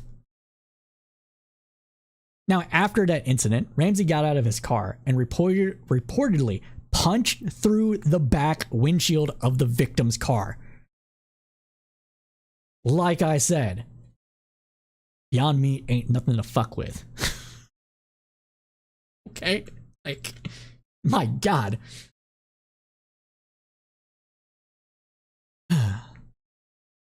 The other man involved told police that Ramsey pulled him close and started punching his body, just giving him fucking jabs right in the kidneys. Just right there. That shit hurt. Okay? If you've never been in a fight, you don't know what I'm talking about, okay? But that is the surest way to get a person down. Outside kicking them in the balls. Just right there, right in the kidneys. According to the police reports, Ramsey bit the other driver's nose, ripping the flesh on the tip of his nose. Witnesses told police they heard Ramsey threaten to kill the other driver, according to KNWA, local news station. Passengers in both men's cars got out and helped break out the fight. This happened while people were still in the cars, dude. Wow. Insider further confirmed that Washington County police arrested Ramsey on one count of terroristic threatening and one count of third-degree battery. Threatening to kill somebody and then beating the fuck out of them is going to get you charged with you're going to get those kind of charges. He has a court appearance scheduled for October 19th. In a statement, the plant-based meat company said that the operations activities would be overseen on an interim basis by the company's senior vice president of manufacturing operations. And to build a hard mark back to our segment about bail reform that you need to watch, I guarantee you this rich guy isn't sitting in jail despite the fact he bit someone's nose to the point of ripping flesh off the tip of their nose and caused them to bleed and threatened to kill them. He's not sitting in prison. And you can best believe that. But that concludes this little fun segment about Beyond Meat ain't nothing to fuck with, bro. Alright? But we have to continue on. And we have to talk about the economy. Forever and always, on every week that we have the news roundup, we will talk about the economy, what the Fed is doing, how the labor market is doing, because it is important to people's actual lives, despite the fact that it might be confusing and reports might be mixed, might not be clear what's going on. It is important to paint the picture as thoroughly as we can. And we do that by reporting about this every week. And today we had some big news. Well, yesterday, I should say, we had some big news. So the Federal Reserve yesterday raised its target benchmark interest rate by 0.75% to a range between 3 and 3.25%. This was the third increase in a row of that magnitude. The Fed noted that recent economic indicators pointed to modest growth in spending and production, and that job gains have been robust in recent months, with the unemployment rate remaining really low. But it said inflation in the United States remains elevated, reflecting supply and demand imbalances related to the coronavirus pandemic, higher food and energy prices, partly due to the war in Ukraine, and what it called broader price pressure. It added that Russia's war against Ukraine and related events are continuing to create additional upward pressure on inflation and weighing on global economic activity, stressing that it remains, quote, highly attentive to inflation risk. The Fed stated objective is to achieve maximum employment and inflation at a rate of 2% over the long run. Powell said policymakers anticipate pushing the Fed's rate to 4.4% by the end of the year and 4.6% by the end of 2023. Well, everybody, you can expect to see another 1.25, roughly, percentage point increase in the Fed's benchmark rate. But I expect to see tapering to happen to get to that number. What does that mean? Well, it means that the next rate might be 0.75, or what I think it'll be 0.5, 0.5, 0.25, and then stop. That's what I think they're going to go with. Rates would start declining in 2024, falling to 2.9% at the end of 2025, according to these estimates. The bank has been in a difficult spot as it tries to accomplish its so-called dual mandate, which aims for full employment, meaning whoever wants a job can find one, and prices with inflation at around 2% without causing a recession or massive job losses. It should be noted here, though, that full employment has traditionally been seen as 5% of unemployment, which means if they are going to try to achieve what they're working on and what they think they need to do, they're going to not only trigger a recession, but kick a million people back to unemployed. That's why we're talking about this. That's why it's important to bring this up. Because these things, these abstract things that are very confusing and difficult to understand, are important to people's everyday lives.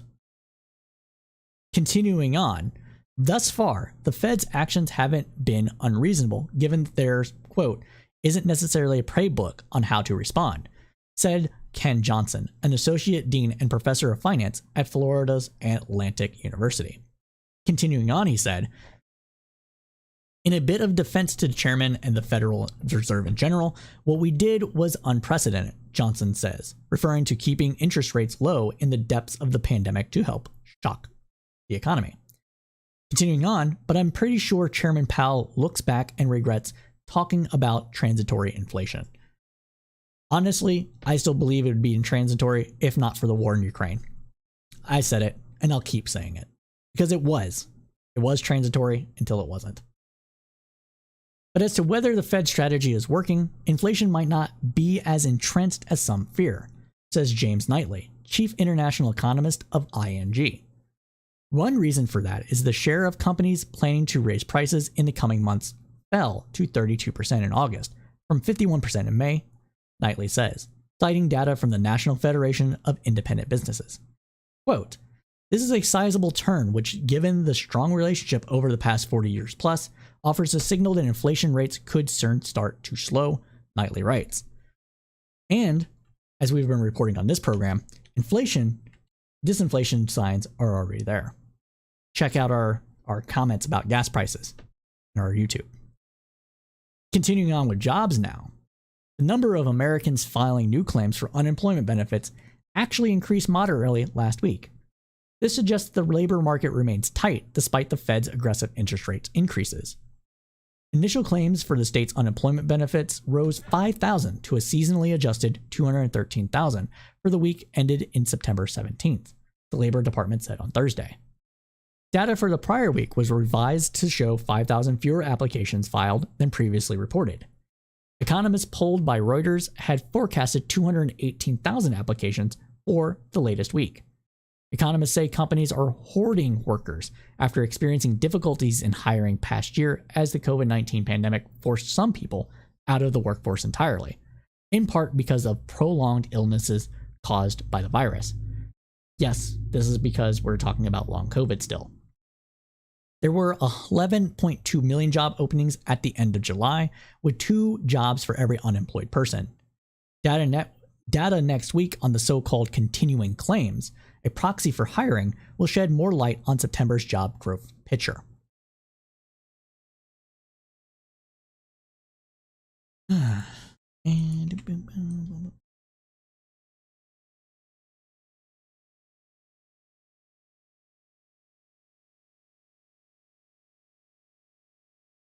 So, what do we like to do to wrap up our news programs? Well, we like to do a little thing we call News of the Weird. And this week's News of the Weird is going to be a bit interesting. We are going to talk about a two-headed frog. Yes, a two-headed frog. We're talking about this little guy. Look at this. Oh, isn't that so cute? Look at that. Look at that two-headed boy. Look at that two-headed boy. Oh, look at that. Look at that. What is that? What's that two-headed boy? That's a two-headed boy. Well, what we're going to talk about. Oops. No.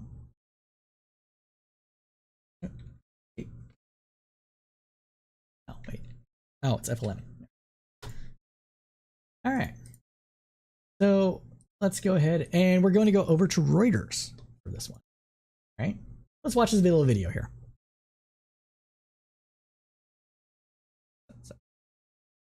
Watch this little video at the 27-second mark. Boom, boom, boom, boom. There we go. Oh, do I have it muted? Je mets la musique pour que lui soit bien éveillé. Je l'appelle, je lui fais des câlins, je essaie de le stimuler au niveau de la carapace parce qu'il y a comme des sensations qui passent, parce qu'il y a la colonne qui passe ici au milieu. Je essaie de le faire guider avec les doigts pour qu'il puisse regarder et avoir une interaction beaucoup plus profonde avec lui. Oui. Et c'est le parlant. Voilà. Je pense qu'il reconnaît plutôt cet accent.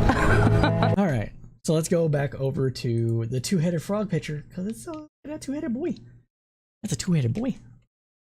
All right. Janice, who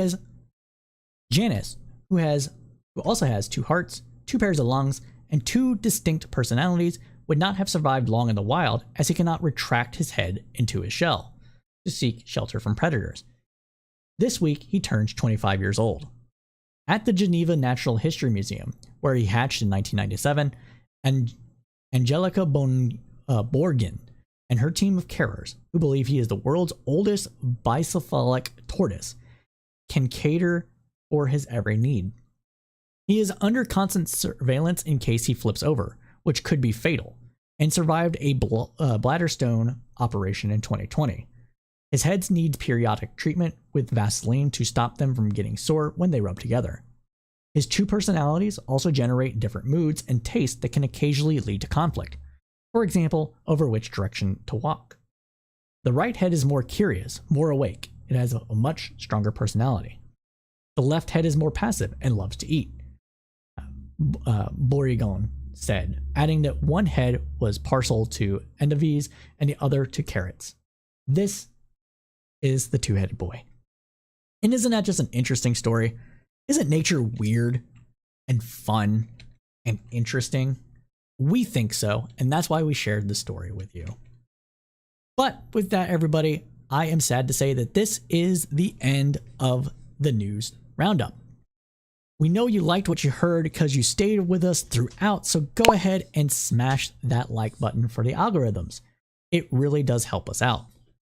There are many ways you can get a hold of us in order to tell us what you think about our show, or if you want to be on it, because all these shows we are open to having guests on, or if you want us to cover a particular topic. Those ways are, of course, you can hit us up on Twitter at Crowdsourced Poll. You can also join our Discord community, where you can find the link above or below, depending on where you're watching this and when you're watching this. And with our Discord community, we have a lot of things that we like to talk about, memes and other things. So go ahead and check it out. It's pretty interesting. Small group of people use the Discord because we are primarily a Facebook group.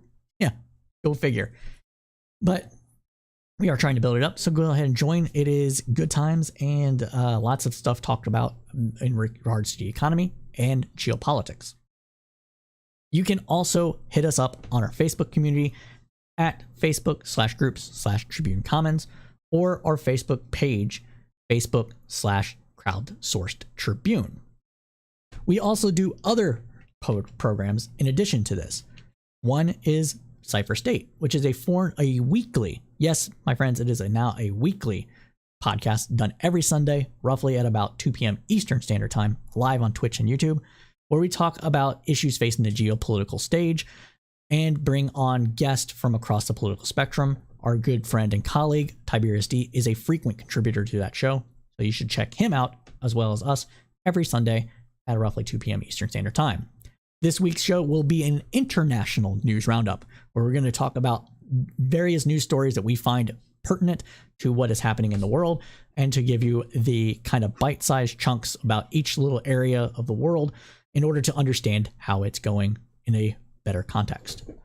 We also have a podcast called Praxis Run, which is designed to understand what motivates people to put their theory into action, otherwise known as praxis. In this program, we interview people from across the political spectrum, activists, budding politicians, theorists, etc., to understand why they do what they do, how they're able to do it, and tamp down on political divisions by trying to see if there's more that we have in common than what divides us. So that's what that program is designed to do. The one thing that we will not do is we will not interview out and out bigots on the program. You'll never see on that show a Nick Fuentes as an example. So that you don't have to worry about that. We're not going to give those kind of ideas a platform on that show. So don't have to worry about it. And we also do the Crowdsource Politics podcast proper. And today we recently released our second episode in the relaunch of that podcast, and that is called Bail Reform for Safety and Justice. We mentioned it throughout this program, so please go ahead and check it out. We dive deep into the history of bail and bail reform and talk about what does and does not work when it comes to bail reform and what the outcomes of bail reform actually have been. So go ahead and check that out over on YouTube. Now, stick around. We will be having more stuff to talk about. We will be having our live podcast recap. We'll be having our live podcast recording on a particular topic. And we're also going to fill in some of the time, since Tiberius D did cancel on the conversation, with some React Andy content, but I need to get some water, so I will be right back.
All right, everybody. Thank you for being patient with me.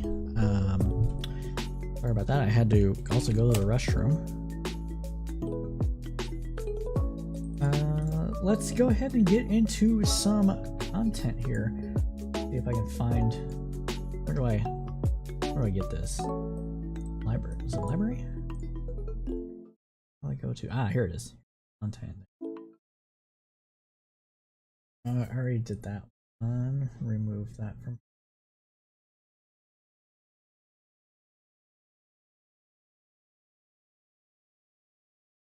I don't know why that was saved.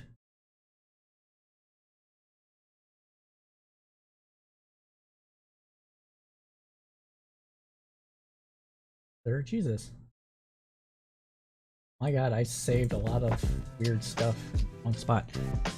Oh, we're gonna watch this one. This is. I'm Michelle, HEB principal. You're not. HEB is not what we're doing today. All right. So some of this stuff I've saved over the last few days or so, I have not watched. So we're gonna live react to that today, and we are going to do this. Once these ads stop, there we go. All right. So this is an interview done on, I believe it's called Christian Broadcast Network, CBN. Yeah, I believe that's what the CBN stands for. And this is a story.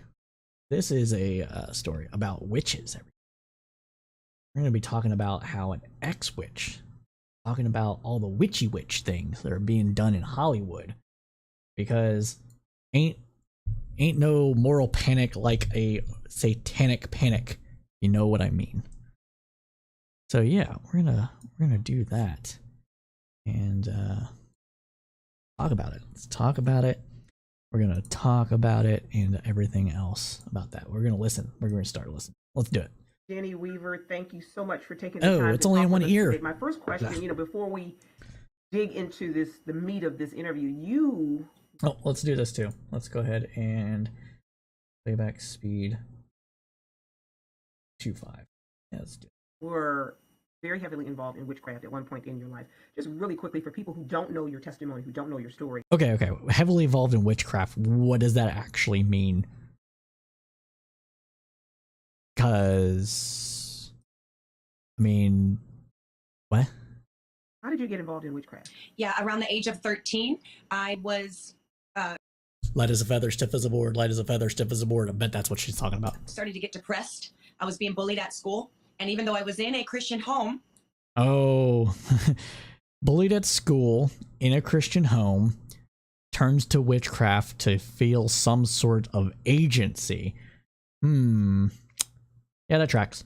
My parents did the best they could, but they were heavily on the side of just abuse. And so when you were in trouble. Christian home abusing you, turning to witchcraft. Yeah. You were beat. And so I believe the enemy. Yeah, because spare the child. Sure, spare the child.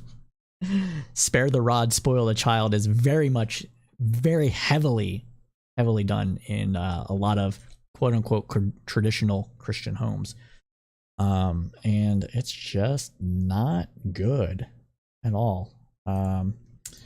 It's abuse, like she was saying, and it needs to stop.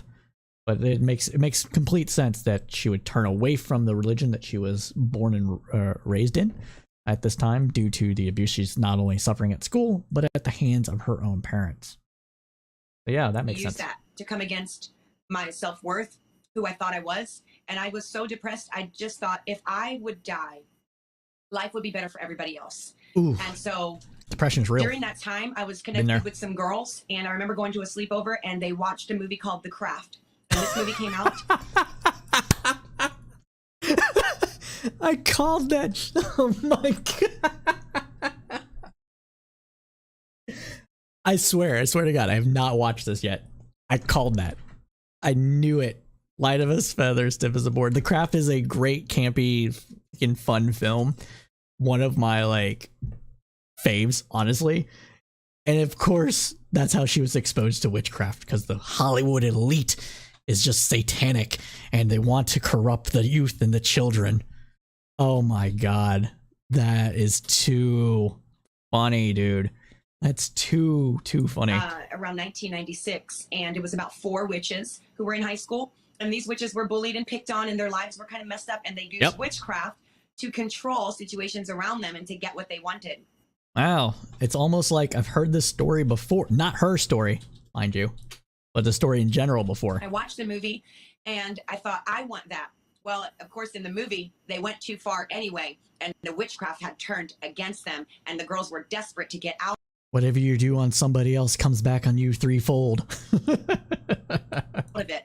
But during that point, I didn't even see that ending. I just thought, oh, I won't go that far. I'm just going to be innocent in it. And I began to study the religion of Wiccan and study different spells and incantations. So Wiccan is really a hodgepodge religion. It's an amalgamation of scatterings of different kind of pagan, vaguely German, Celtic, and I know British, but it would be can't remember them all. I'm not gonna lie, this is stuff that I've researched too at some point. But yeah, it's just funny. New Age practices and occult practices that I was doing in a Christian home that nobody knew I was doing. And so what started off as something innocent, where I'm just connecting with energy and the universe and vibes and all these innocent things that we see, took me down a path of just dark desperation. I felt at one point that I was living in a haunted house, because I was hearing scratches on the wall right next to me. I would feel brushed by me and be... this is called self-perpetuating... I don't know, what is it? What's the proper term for it? It's where if you're so invested in something, it becomes self-fulfilling. It's not the idea of manifesting something into exist. Well, I guess that could be it too. Yeah, maybe because she believed that what she was doing was wrong, but she was rebelling against her parents because her parents beat her. Then she manifested evilness around her and got... Yes, that is correct. Actually, no nonsense. Thank you for the comment. It is Wicca. Wicca is the proper term. Wiccan is the adjective form, or the person that practices. So good call on that one. Thank you for correcting. Appreciate it. But yes, so she was a Wiccan.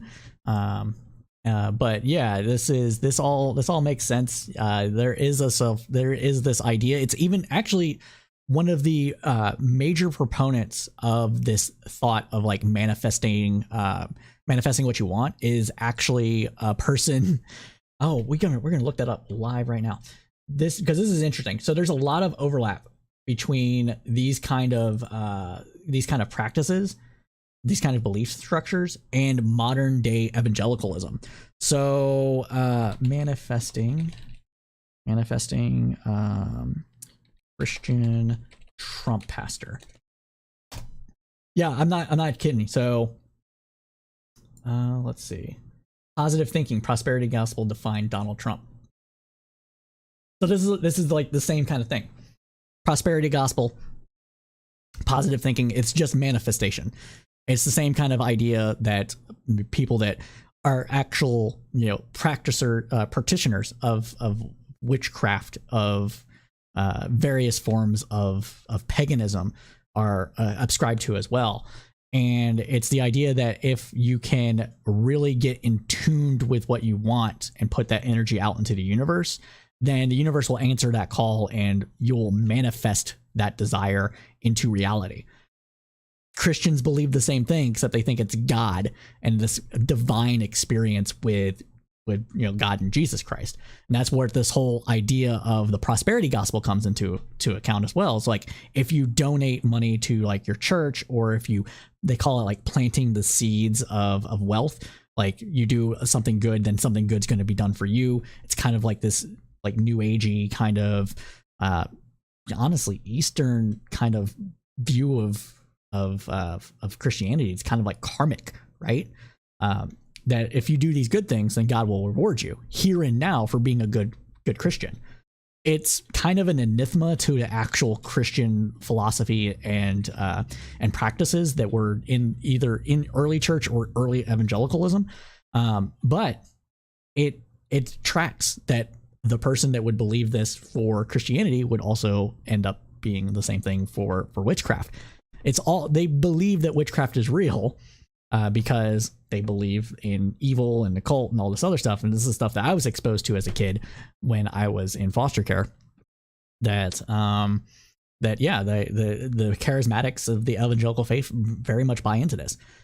And Donald Trump's pastor, his religious leader, was one of the eminent people of the whole idea of positive thinking, that if you believe it, you'll achieve it, kind of thing. So it's really interesting that this is happening, or this is being talked about, and there's like no sense of irony or like, don't we kind of believe the same thing, and it's just not evil, it's just kind of the same stuff.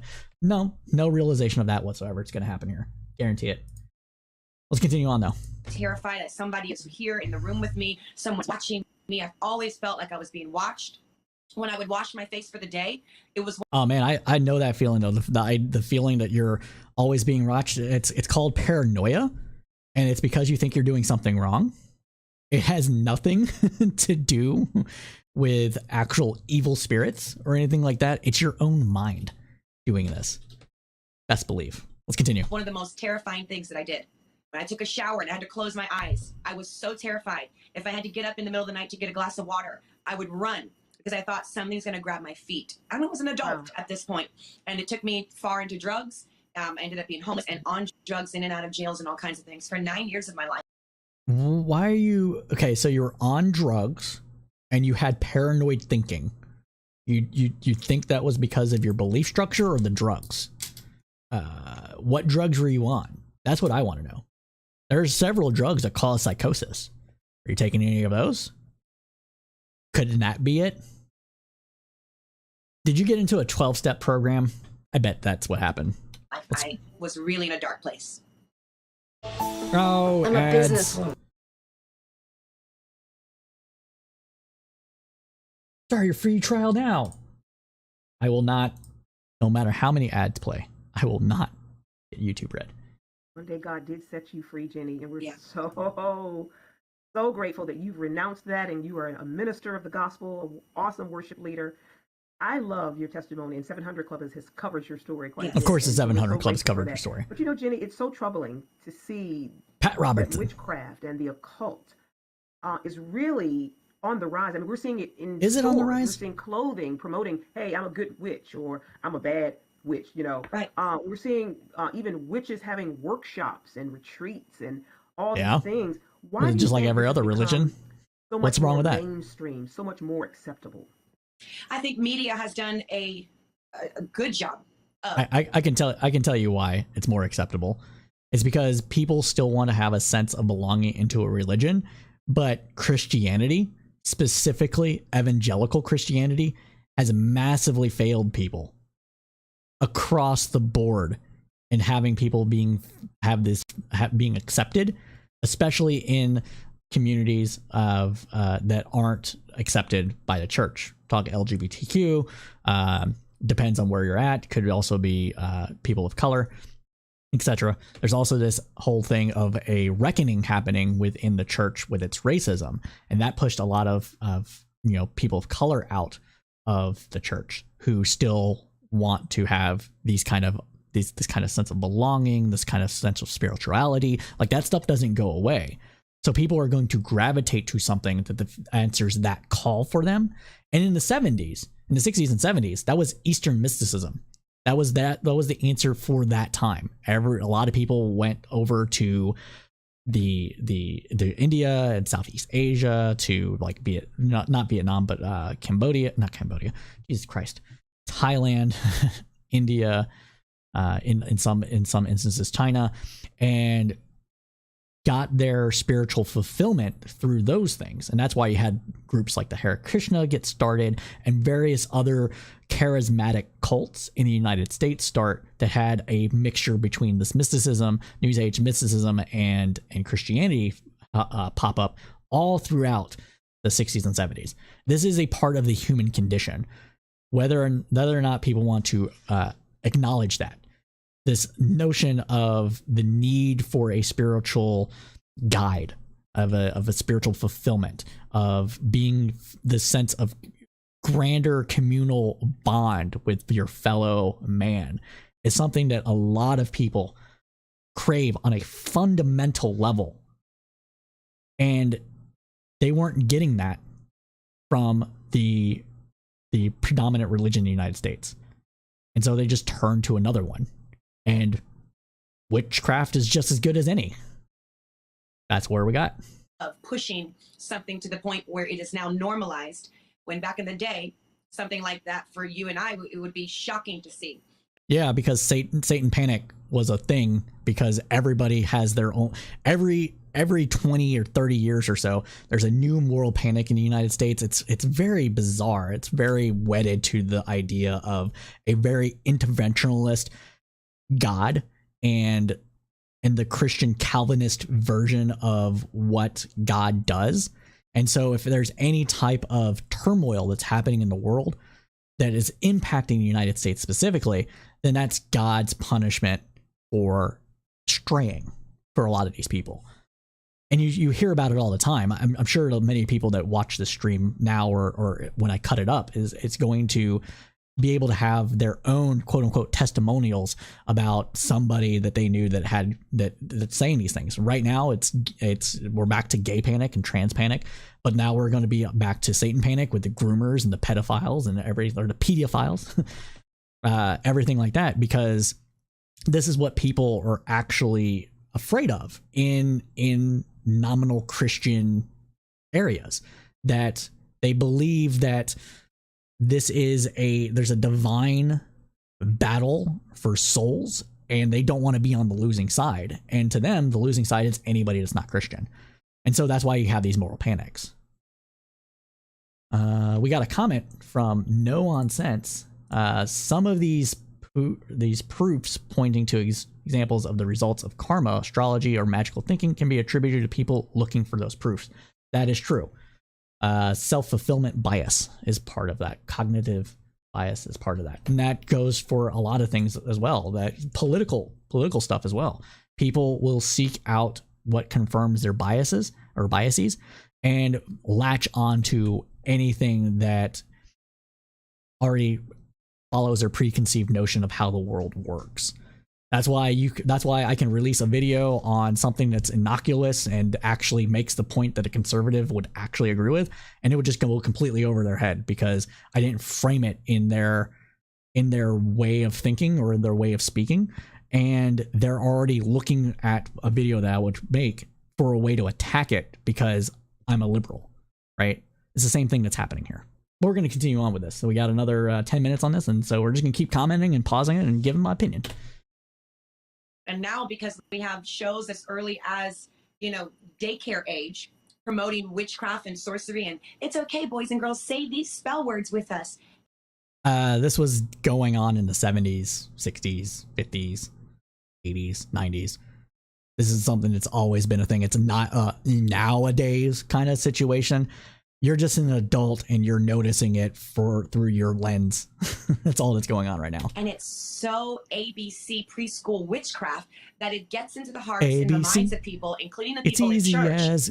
And people who are not really connected with the Lord and don't understand, they're easily deceived. And the Bible talks about even the very elect will be deceived. And so people are going to a whole nother source. That's what they're wanting. They want a healing crystal, because they don't understand that Jesus is the healer, and there's no other source that you can go to except through Jesus. And so I'm and the people that are another religion will say the same thing about their religion. Funny how that works. seeing a rise of this. I'm seeing it become very trending on TikTok and things like that. And that's true. Their TikTok and social media in general give a new lens into this stuff, just like any kind of thing that used to be on the fringes, because maybe you're a one person. Oh, we got a perfect example for this, right? All right. Do I have any elder millennials in chat? Do I have anybody that is over the age of, we'll say 33, right? Even if I don't have anybody, I can talk about this because I'm over the age of 33. And this is a prime example of it. All right. Oh, yeah. I'll get to that in a second. No nonsense. This is a primary example, though. Anime. Anime used to be only for the nerdiest of the nerd people, right? And then we got things like streaming. Toonami made it popular to a degree. And then it just blew up, and it was suddenly acceptable for a lot more people. We're talking hip hop artists, we're talking fucking rock stars, and like the trend makers, taste makers of up and down the cultural spectrum, to be like, yeah, I watch anime, I like Naruto. Let's fucking ninja run to let's ninja run to Area 51, right? The memes, right? This is something that in the early 90s, if you admitted to liking anime, you were a nerd. And not a cool one, okay? You're just a nerd. And that's the same thing that's happening here. The internet just exposes more people to these things. People are like, oh, I have a community? I don't have to just go to my local comic shop where I'm seeing the same 5 guys. I can go to like thousands of people. Then this is normal. That's what we're seeing here. But No On Sense says, quote, I remember the whole light of a feather stiff as a board thing from way before the craft. Yes, true. But again, this woman is a bit younger, probably. Not really remembering the 80s too much. But yeah, I agree. I remember it before the craft as well. But that was her exposure. And of course, since it was through Hollywood and not through, like, I don't know, Bloody Mary and like all these other like urban legend things, that's where it's got to be. She was exposed to it through Hollywood, and so everybody else must be a Hollywood exposure as well, instead of urban legends and virality before the internet existed. You know, I tell a friend, you tell a friend, play a whole telephone game, and eventually it goes all over the freaking planet. And that's what we're having. It's just on hyperspeed now. There's a whole generation of people who I feel like are being rocked to sleep by the enemy, and it's just really time for the church, like what you're doing, do this interview, just sound the alarm and say, no, we need to wake up, and Mama's we need to say, this is not right, you a this is not for my spellcrafting home, wizard. it's not for my kids. And you know, I believe that a lot of young girls are being targeted because there's this one, apparently she's an influencer on Instagram. Her name is, I think, Brie Luna or something like that. And I have no idea who they're talking with about. Smashbox, the cosmetics company, and they created a whole cosmetic line. Good. It's awesome. I think inspired by crystals. Cool. Now that's just marketing bullshit, all right? Like the crystals were already popular. They just jumped on that train in order to get some of that money. Welcome to capitalism, folks. That's what I'm going to say to that. Right. Yeah, they're pushing the envelope. They want to see everything push the envelope. What's trendy? What's really shocking? What's going to get the attention of people? You know, they recreated that movie, The Craft, in 2020. Really? They recreated the movie I thought it was and a they sequel, invited but... real witches on the set. Awesome. And they had the witches before they would do a scene to cast spells and then to invite Cool. the actresses to come into this circle with them while they were releasing spell words over the viewers and over the scene. And they broadcast it and wrote articles like, isn't this amazing? We're getting real and raw with these real witches. And people are playing it in their home and it's entertainment. And, you know, Charlene, I always say the first part of entertainment is enter. So be careful. My God. All right. Yep. Oh, man. Jeez. What can you even say about that? What's another word that's innocuous that will have some evil kind of thing with it? I don't even know. I can't even think of one right now. That's how floored I am by this nonsense. Jesus. What's entering your home? Absolutely. I didn't have that in my home, but it is Let the definitely a right shock one in. factor that our generation is really gravitating towards. That is so shocking. I didn't know that. We were certainly going to make sure that people are aware of that. I understand that a lot of people are burning sage. What's your take on Christians even burning sage, and what's that supposed to do?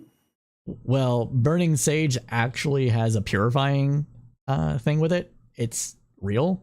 It's a what is it? Burning sage actually purifies. I think there's some actual science behind it.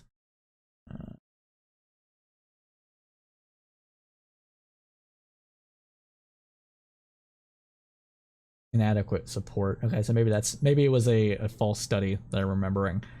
But I remember hearing and reading an article somewhere that burning sage actually has some antibacterial properties to it. But it was probably fake. It was probably one of those like, did you know this is actually real? Kind of things. So weird. It's weird. I was just informed that the quality of my video is bad. Let me go check that out real quick.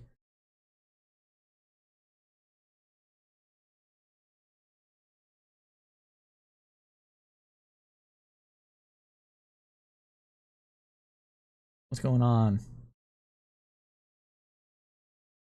Oh, it looks fine. All right. Weird. Okay. Well. Anyways. All right. So we'll continue on with this though. Burning sage is something that I did while I was practicing witchcraft. And when I it's got very into basic a home with witchcraft another witch stuff that I live with, the very first thing that we did as witches is we got bundles of sage from the New Age store. Yep. And we would burn sage to rid the house of evil. And so we would go in the corners and rid the house of evil. And I never thought in a million years that I would see Christians doing it. I thought it in my day, I thought this is just what witches do. This is what people in the occult world do. This is what people in the New Age world do. And now there's so much. I don't know. Evangelicalism's got some New Agey stuff with it. People don't know the origins. And it's really from, if we go all the way back, we can see that it is steeped in witchcraft where you're communicating with spirits, you're communicating with the dead, and you're trying to push these things back. But the only thing that will do that, the only thing that gets rid of evil is the spirit of our God, period. And so I personally don't practice that. I don't come in partnership with that. I don't recommend it for anybody. Perhaps maybe focus on clearing out the evil in your circles. How about that? How about stop letting those people be evil instead of focusing on the fact that somebody's burning sage and it's going to destroy their souls. If you're trying to clean your house, and get some Lysol. And if you want the evil to go, call on the name of Jesus. Amen. Anoint your house with some holy anointed oil that's been prayed over in the name of Jesus. That's right. That's right. Yeah, that's witchcraft. That's just witchcraft. It's the same thing. So, Jenny, what are some other red flags that people? Oh no, we're going to get into some red flags. We're going to talk about the creepy pastor preying on people. Well, we're seeing a rise of the, like I said earlier, healing crystals. No, crystals that give you energy. And when I have conversations with Christians, their genuine question to me is, well, didn't God make this? So isn't it okay? Yeah, it is. Just like the herb. And I just want to caution people that just because something is here and it is made, like for instance, I can make drugs here. Drugs are a myth. That doesn't mean that I should be partaking in it and putting it in my body. And so we need to be careful that we are going to the source. We've seen healing crystals. We've seen people wearing these. And ye harm none, do as ye will seems pretty based. Correct take. Correct take. Correct take, no nonsense. Appreciate you. These third eye necklaces. We're seeing people that are channeling their energy and chakras, and people communicating with ancestors and getting their ancestors' spirits to give them power. I'm not talking about the world. I'm having conversations with Christians. Make no mistake, they think of this as about Catholics as well. So saint worship or praying or invoking is also a form of witchcraft in their eyes. So don't think just because you also pray to Jesus, they're not talking about you. Who are doing these things, dabbling in things that the origins of the event, like the event that we have coming up this weekend, Halloween, dabbling in these origins, where the origins, when you go back, you can't separate that it was steeped and done in witchcraft and the demonic realm. And so I was just cautious. It was literally, okay. Halloween is there's like a Day of the Dead Halloween-esque thing, like pretty much across every single culture on the planet. It's not steeped in witchcraft. It's steeped in ancestor and old beliefs prior to the existence of Christianity. Hell, a lot of it can be traced even further back, even before the existence of Jews as like a religious people. So it's just spiritualism, guys. That's all it is. It's humans trying to figure out how the universe works in the rudimentary ways that they can grasp, in ways that they can understand. It's all allegory. It's all the same shit. People, just be mindful of what's coming into your home through movies, music, entertainment. I went to the store that's a very popular store. Yeah, be mindful and watch programs like this so you can understand what these people are talking about. Oops. No. Oh no, I fucked up. Pro streamer moment. Jenny, That was like 10 minutes.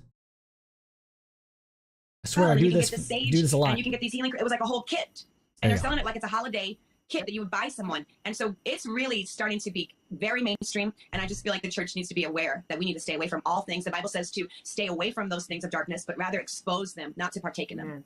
What's your advice to? Yeah, like I said, creepy pastor that's hitting on the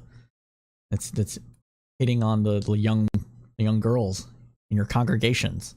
How about pay attention to stuff like that? People who I don't know. Christians, It's just me. And others who have dabbled in these sorts of things, but really didn't understand the real danger involved with those things. What's your advice to them? What should they do?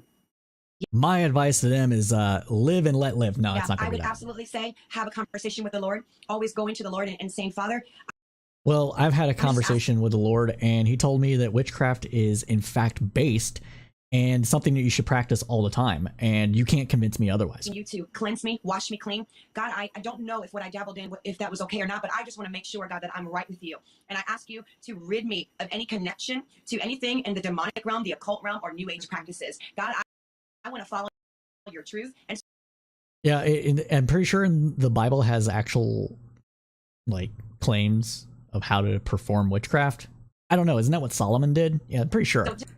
Pretty sure he summoned angels, right? With the Lord, and then purposing in your heart that you're going to ask the Holy Spirit for guidance everywhere that you go. We are getting a lot through our eye gate. We're getting a lot through our ears, what we hear, what we see all the time. Eye gate? What is God, that? I need your protection today. I want to know the truth. And then if you have dabbled in things like I have had to do this. If the eye offend these, pluck the out. Fully immersed in them. I've had to renounce. Say, I renounce all occult practices. I renounce the craft. I renounce witchcraft. I renounce all the perversion that came with it. And I cling to the Lord. The Lord is my master. He's the Lord of my life. And I declare this day that I only serve and follow Jesus. And you make those declarations, and the Bible says you can decree a thing and it will be established so that his light will shine on your ways. Okay. What if you've done all that and you're still a witch? And so I absolutely would go to the Lord, repent for knowingly or unknowingly participating in something that would be considered witchcraft. Would you take a moment, Jenny, and just pray for those who will see this interview and lead them in a prayer like that? All right. We're not going to do all that. I'm not interested in that. So let's, yeah. That was interesting. I don't know. I think excuse me. I think it's quite interesting personally that,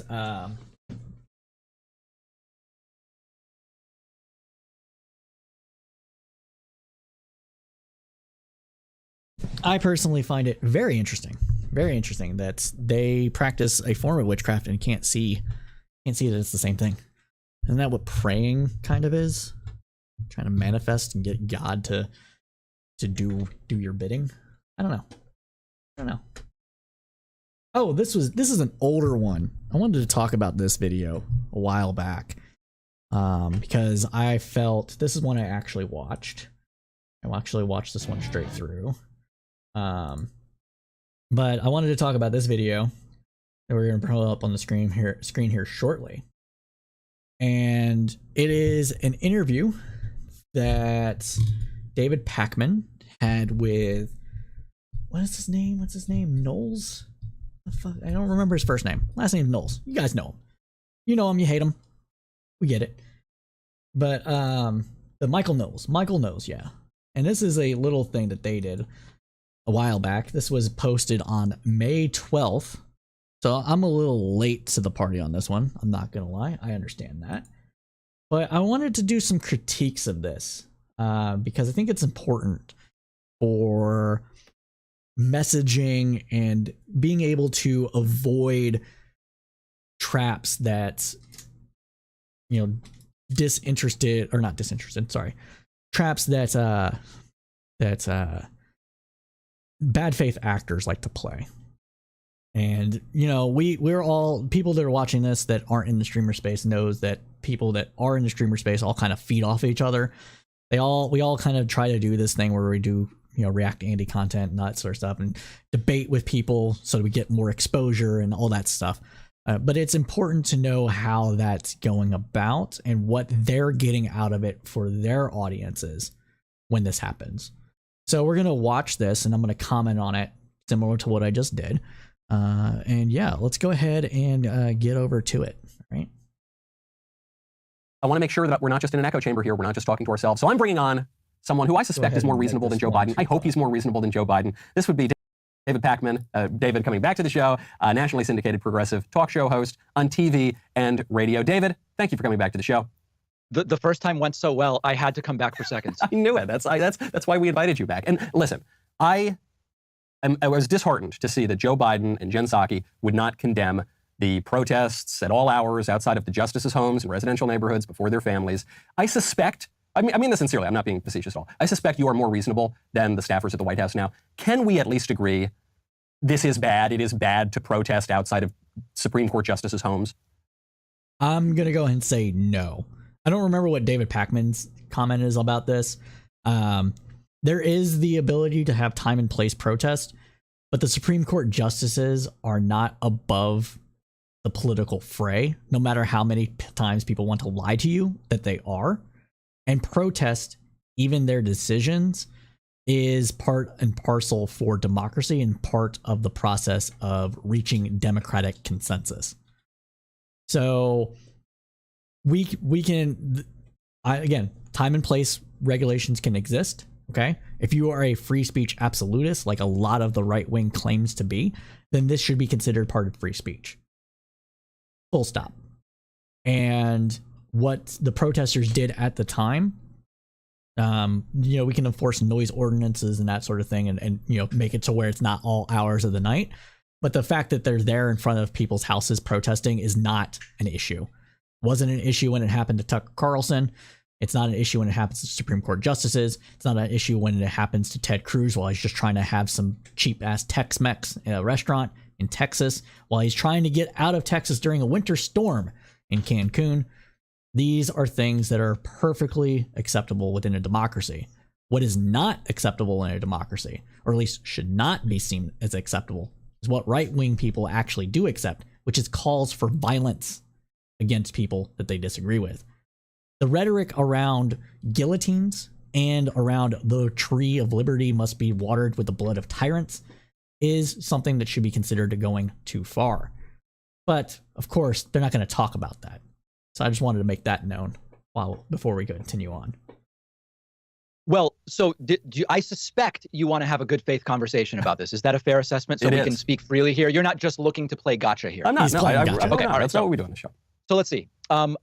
This is not a protest technique I would employ, right? But I have a large platform online where I'm going to reach way more people than going to anybody's house. So like my personal thing is, this is not a protest technique I would employ. Let's go through like legality, morality, ethics, etc. Yep.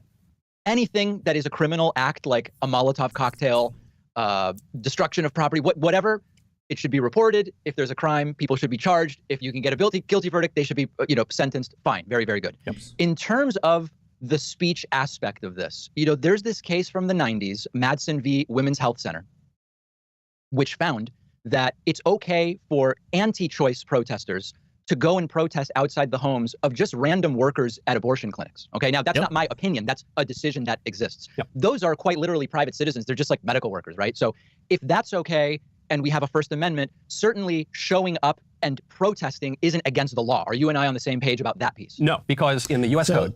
So this is the bullshit, right? This is where you're trying to do it. Because it is currently against the law to do this for specifically justices, but it's not. What is illegal is to try to influence a justice through intimidation, which a protest is not. They're going to claim him and haw about this because it's targeting their people. Now, it should be, if it's not obvious, this is surrounding the leaked decision that actually became the decision of Roe v. Wade, overturning the precedent of Roe v. Wade. Judicial activism on the right, if we were to say and be truthful about it. So he's going to claim that this is not at all correct, that David Pakman is wrong because of this law that exists, because if it's on the books, then it has to be enforced or some bullshit. They're only saying that because it's their politics at stake about it. 18 U.S. Code Section 1507, the federal law, explicitly prohibits protesting outside of the homes of judges with the intention of influencing their decisions. So if the decision has been done, though. No, it hasn't. The decision hasn't come out. There was a leaked draft of the opinion. So I would agree with you. It's not clear that. So yeah, that leaked draft is more than likely. We're still waiting on the investigation to finish, but it is, of my opinion, if it's not already been released, that decision leak was leaked actually by a conservative staffer in order to try to force Roberts to get on board. Because if Roberts could convince the justices to do a 15-week ban, which is what the question actually was, then that wouldn't have been the win that they wanted. They would have gone back to court later. And by leaking it, it put the pressure on those justices that were arguing for that decision to go the way that it did to stick to it. Remember that they were in violation of the law if the decision had already come out and they were just expressing their anger. But because the decision has not come out, because it seems clear to me that the protesters are trying to change the course of how this decision is going to come and try to bring political pressure, to me it seems quite clear this is a violation of federal law. No lawyer I've spoken to says that this is against any law unless some specific, if there even something as relatively benign as a noise ordinance, let's say there's a noise ordinance that starts at 10 p.m. If it's 11 and you're being loud, okay, now we have something to talk about. But that's not the law lawyer who says there's any law being broken here. That is the law. I mean, the viewers are free to go check it out, but that is a very specific law. There's actually a Virginia statute too, but I'm just talking about the federal. What did you say? What did you say? You say ordinance that starts at 10. The course of how this decision is going to come and try to bring political that the protesters are leaked draft of the opinion. So I would explicitly prohibits protesting. First Amendment certainly in the U.S. Code. 18 U.S. Code Section 1507. 18 Section 1507. I should be able to find this. Protest judges. This should come up.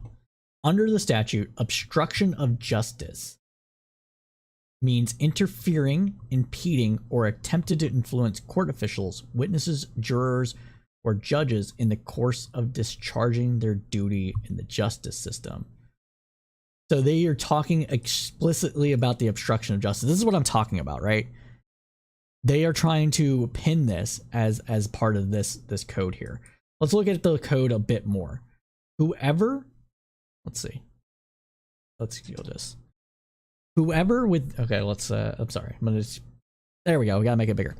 Whoever with the intent of interfering with, obstructing, or impeding the administration of justice, or the intent of influencing any judge, juror, witness, or court officer in the discharge of his duties, pickets or parades in or near a building housing a court of the United States, or in a building of residence occupied or used by such judges, jurors, witnesses, or court officers, or with such intent uses any sound truck or similar device, or resorts to any other demonstration in or near any such building or residence, shall be fined under the title of imprisoned not more than 1 year, or both.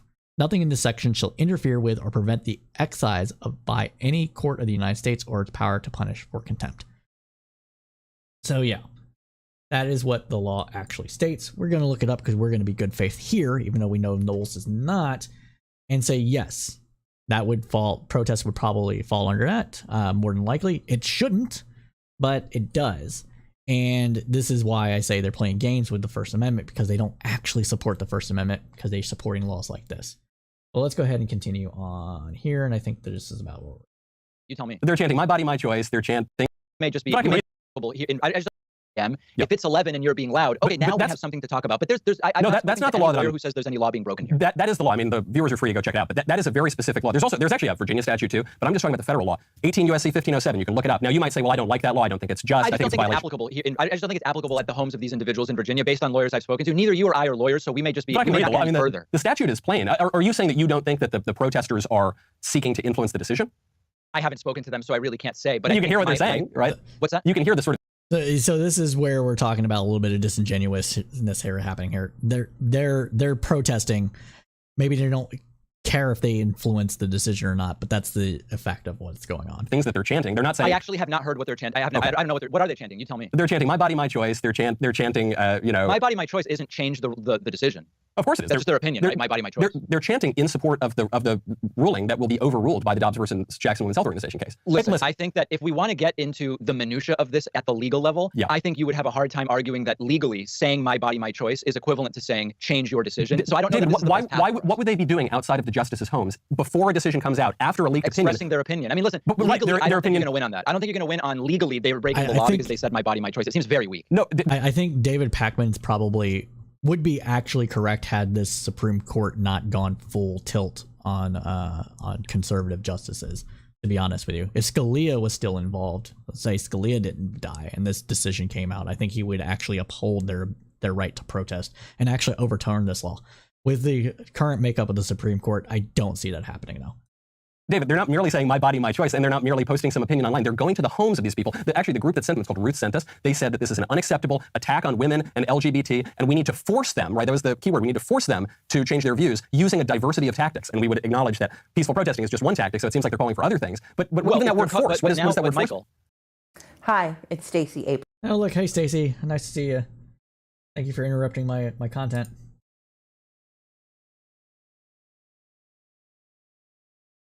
But even that word force, what is that word Michael? force? Now you're blending. Now you're saying, well, they've used peaceful protesting, but they're calling for other things. No, but so they've broken. That isn't my problem. No, I mean, I think that is a separate issue. But the very fact that the organization that said, I'm sorry. But you introduced it in this conversation. That's a problem as well, that they're calling for a diversity of tactics. But the chief problem that we're discussing here is that the organization that is taking responsibility for sending the mobs to the justices' homes says we need to force them to change their minds. We need to force them to not attack women and LGBT and all of the other minority groups that they're discussing. So even the word force would suggest to me that they are attempting to influence the decision and therefore are in violation of this law. Yeah, I'm not trying to skirt the main point you're trying to make, which I am unsure I can identify, but I haven't seen that specifically said, so it's just hard for me to comment on it. I think you're pleading ignorance on this point. No, I'm not pleading ignorance. What I can speak to is if any crime has been committed, charge them. I'm totally with that. I'm totally with that. Yeah. Okay, that makes sense. Do you think now, from your perspective as a reasonable Democrat, if you were advising Democrats? I'm not a Democrat. I've never been associated with the Democratic Party. Really? What, are you in any party, or you're just independent? No. Yeah, I'm just independent. You would generally vote for Democrats, I would assume. I vote for more Democrats than Republicans. I don't care about parties, though. I see parties essentially almost like corporations that justify their own existence to just continue existing in opposition to the other parties. Do you really vote for Republicans? I voted for many. There's lots of nonpartisan local elections where I later found out some of the people were not Democrats, but I mean, it's kind of neither here nor there. Okay, so, but you're not formally in the Democrat Party. If you were advising a Democratic candidate, or any candidate for that matter, who is on the left, would you advise them to continue running on this issue of abortion, on this issue of... Yes. Well, for instance, the bill that the 100%. Democrats last night tried to pass, it failed in the Senate. They said it was to codify Roe versus Wade. It actually went further to create even more abortion protections. Would you advise... Again, this was done in, let's double check, May. This was posted May 12th.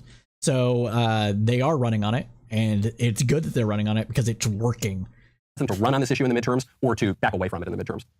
So run on it. I think that there's from a political strategy standpoint, there's two options. One would be run on the bill that failed yesterday. That doesn't seem like a good idea to run on that. True. Yeah. I think where there is, based on public opinion about abortion being as in favor of it as ever before during the Roe v. Wade era, public polling is now in the 60-70% of Americans believe abortion should generally be legal in most cases. That's not in every case, but in most cases. Based on that, it seems to me it would be prudent to run on, we need to get the government out of medical decisions between women and doctors. I mean, and again, you and I are never going to agree on something like when does life begin. That's a different. That's a good point. Actually, we're gonna break in from this here, and we're gonna go to YouTube really quick and pull up Tim Ryan. Tim Ryan, get government out of healthcare. Abortion ad. Flips on abortions. Oh, I had this before. Can I find it? Can I find it now when I need it?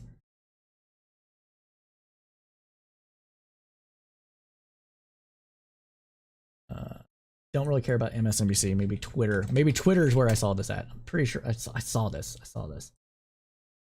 Tim Ryan.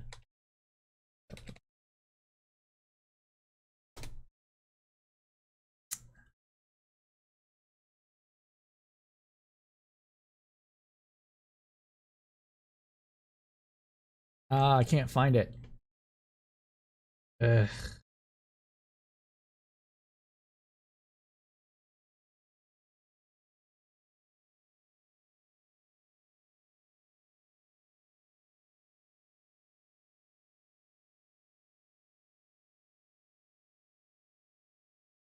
All right. Well, I can't find it. I had it at one point. But I'll just say that Tim Ryan's doing just that and countering and saying get government out of healthcare in one of his recent ads, and that seems to be a pretty effective message when it comes to this thing. Agree on that. You know, I had a gal who came... Hold on, but let me at least finish my sentence. Sure. You asked me about strategy. It seems to me that since most Americans think abortion should be legal in most cases, the right strategy thing would be we need to get the federal government out of in the middle of these medical decisions. But right now, if you let's say that the leaked opinion actually ends up being the final decision. Let's say that Roe v. Wade is overruled instantly, as Elizabeth Warren says, abortion is severely restricted, if not outlawed, in more than half of the states. Instantly, you're in a very different situation. Sure. Knowing that there are all sorts of polls. There's polls that show that 94% of Americans reject the absolutist view of abortion held by some Democrats. There are polls, as you cite, that show that when you ask the question, do you support Roe versus Wade broadly, then there is some majority of Americans that broadly want some abortion. Yeah, by some majority, it means like 70%. Michael, that's very mealy-mouthed. I mean, let's be honest. Asked the same way, over the last 50 years, support for Roe v. Wade has continued to go up. Fair? Well, it depends how you ask the question. If you ask the same way over the last 50 years, if you ask, it has gone up. If you ask the question in a way that is, I think, hiding the reality of abortion and is just talking about the decision, Roe versus Wade, then sure, there's the politics. There's the politics right there. Support for it. But if you ask the question and you say, do you support this type of abortion? Do you support this type of abortion? Do you support? Then the support is much smaller. This is why the bill failed yesterday. You're creating distinctions only to create doubt when the point I'm making is, over the last 50 years, generally, overall, should abortion generally be legal in most cases? But support has gone up. You can admit that and still be against it. No, but David, the problem is the devil is in the details. Because I mean, I've got a poll right here that goes into depth on different aspects of abortion polling. His poll right here is some right-wing bullshit. That depending on how you phrase the question, you get very different answers. So I guess my point is this. According to some of this polling, very few voters and very few independent voters support abortion as a top policy issue. It does not seem to motivate a whole lot of people to go to the polls. Oh, fair. I would agree with that. So therefore, in that case, if you were advising these candidates, you might say, okay, just keep using the same lines that Democrats have used since Roe versus Wade. But if you were talking about focusing a campaign, I think there are a lot of Democrats right now who say, we're going to run on this. This is going to motivate everyone to go to the polls. Make your campaign about abortion. Would you say that's a good strategy, or would you say, hey, maybe back off a little bit and talk about, I don't know, gas prices? No. I don't think that's a good strategy. I mean, again, this is less about my opinion, but it's about what the facts show. The facts show that economic. I don't think that's a good strategy. I mean, would you say that's a good strategy, or would you say, hey, maybe back off a little bit and talk about, I don't know, gas prices? No, I don't think that's a good strategy. I mean, again, this is less about my opinion, but it's about what the facts show. The facts. There we go. See, less about his opinion, greater what the facts show. Michael Knowles could clip up this video here right now and say, see, even reasonable Democrats like David Pakman, the leftist that he is, agrees with us that we should focus on the economy and let abortion go to the wayside, because we're right on that issue and we need to be right on the other issue and focus on that more. Show that that's why he got that grin on his face. Economic issues are far more important when it comes to running national campaigns. So I mean, no disagreement there. These are just strategy questions. Yeah, absolutely. Sure. There was polling that came out yesterday that showed that on the abortion question, in as much as it does motivate people, it's actually the Roe v. Wade overruling seems to be propelling Republicans at almost 2x the rate as Democrats. So anyway, listen, David, I knew that you would be much more reasonable than that's Joe what Biden. He means by David, that's all. Thank you very much for coming. See, that was all he wanted. He wanted that agreement. He wanted that little bit, that smidgen of like, yes, I got him. I got the leftists to agree with me. Now I can show everybody how just out of touch general Democrats are by showing this David Pakman thing. That's why I wanted to comment on it, because this trap was set up from the beginning. That's all this episode here was. As soon as he got that, as soon as he got him to be like, oh yeah, focus on the economy, got him. We got him where we wanted him. This is what we have to do here. He agrees with us. Ergo, we're right. And that can just be played over and over again for his show, for Michael Knowles' show, and be like, look, we give liberals and leftists the ability to have reasonable conversations with us at the Daily Wire, and they actually agree with us, and so we're right. And even though they're not. And since that interview, since that discussion, it's completely flipped. Gas prices are coming down immensely. Inflation, while still high, seems to be ebbing at least a little bit in some sectors. In the sectors that it's not, don't get me wrong, I am not trying to downplay the pain that inflation is causing on people. We have to acknowledge the facts, though, and the facts seem to be pointing to a better trend for the United States, specifically. And there's various reasons for that. Not all of them are caused by any policies Democrats are passing right now. Some of it is caused by the sanctions against Russia, though. But yeah, we wanted to cover that. So Nathan Dallin. Oh, hey man, do you want to talk? Do you want to talk about that? Do you want to come on the show right now? But well, our friend Nathan Dallin asked me, and this is a good question: is there any chance that the Democrats keep the House?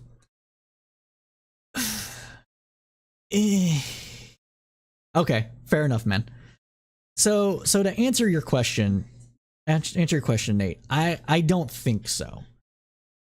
I think it is a slim chance that Democrats keep the House. Now, with the way the Republicans are going with, they're crazy, the crazies winning some of these more purplish districts or light pink districts, which I like to call them. Light pink being leans Republican, but not deep in the red. The base can just go out and vote and everything will be fine. Districts, right? We're talking, the district is like 52% Republican versus a 60% Republican district, right? I don't think that Democrats have as high of a chance of winning the House or maintaining the House. I do think, though, that the margin of victory is going to be very thin in the House, regardless of who wins it. I think it is going to be roughly what it is now. What is it? 220 right now? House makeup, right? I think it's 220 right now, right?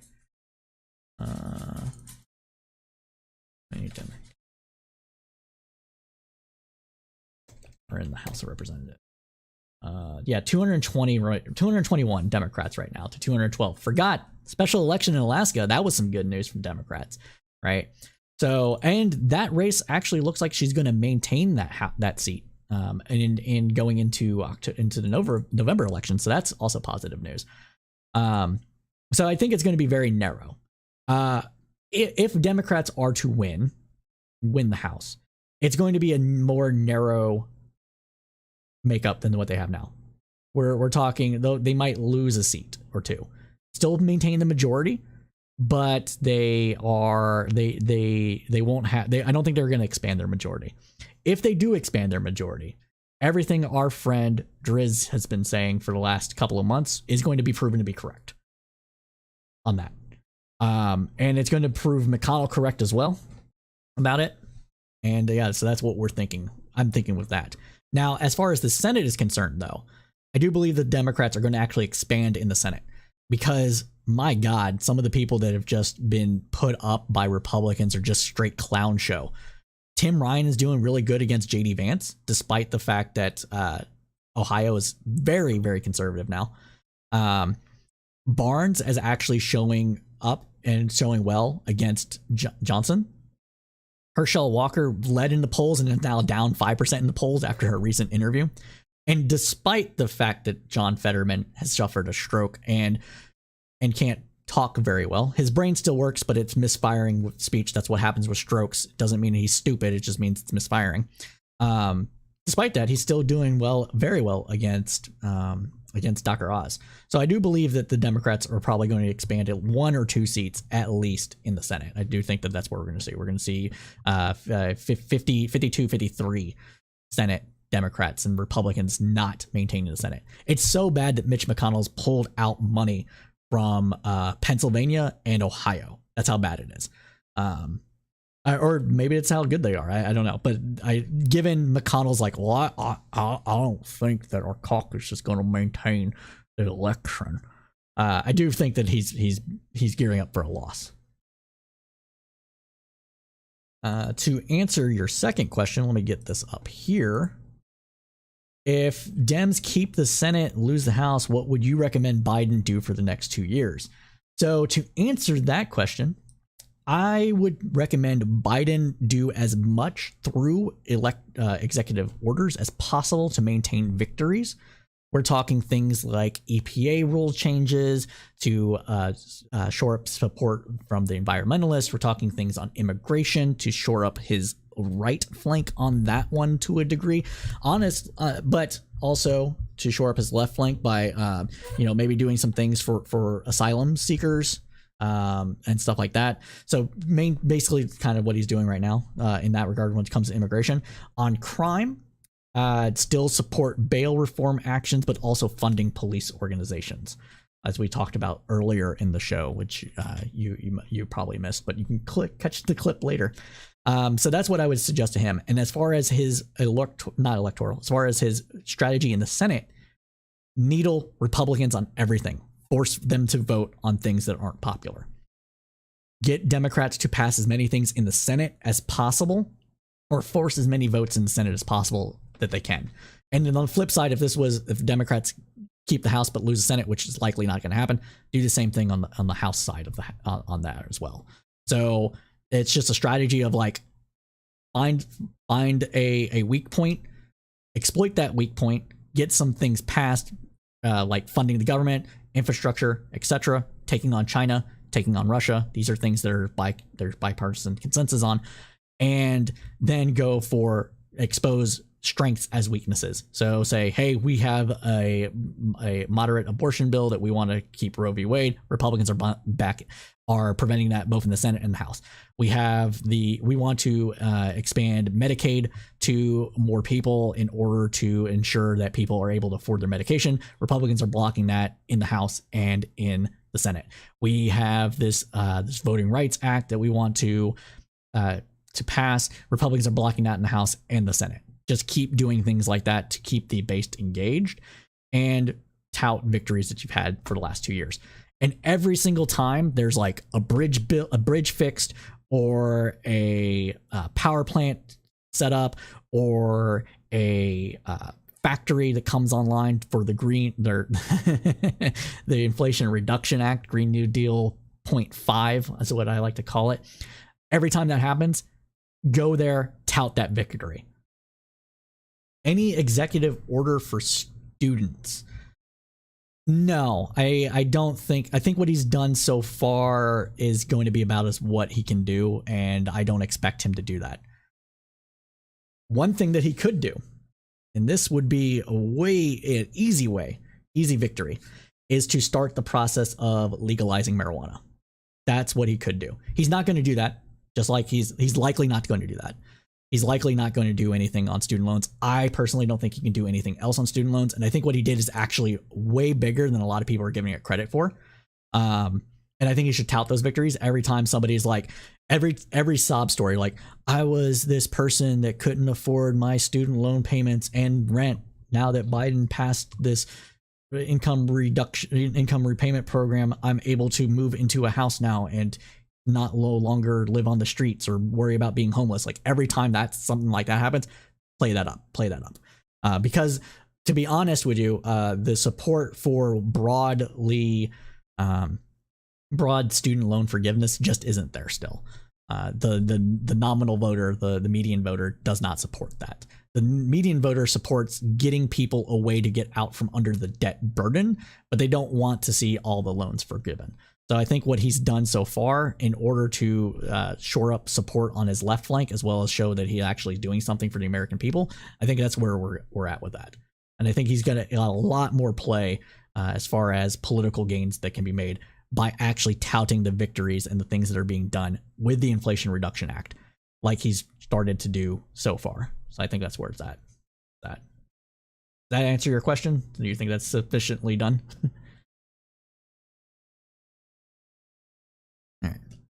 All right. I will be right back. I need to get some more water, and then we're going to do our ending segment. So stay tuned.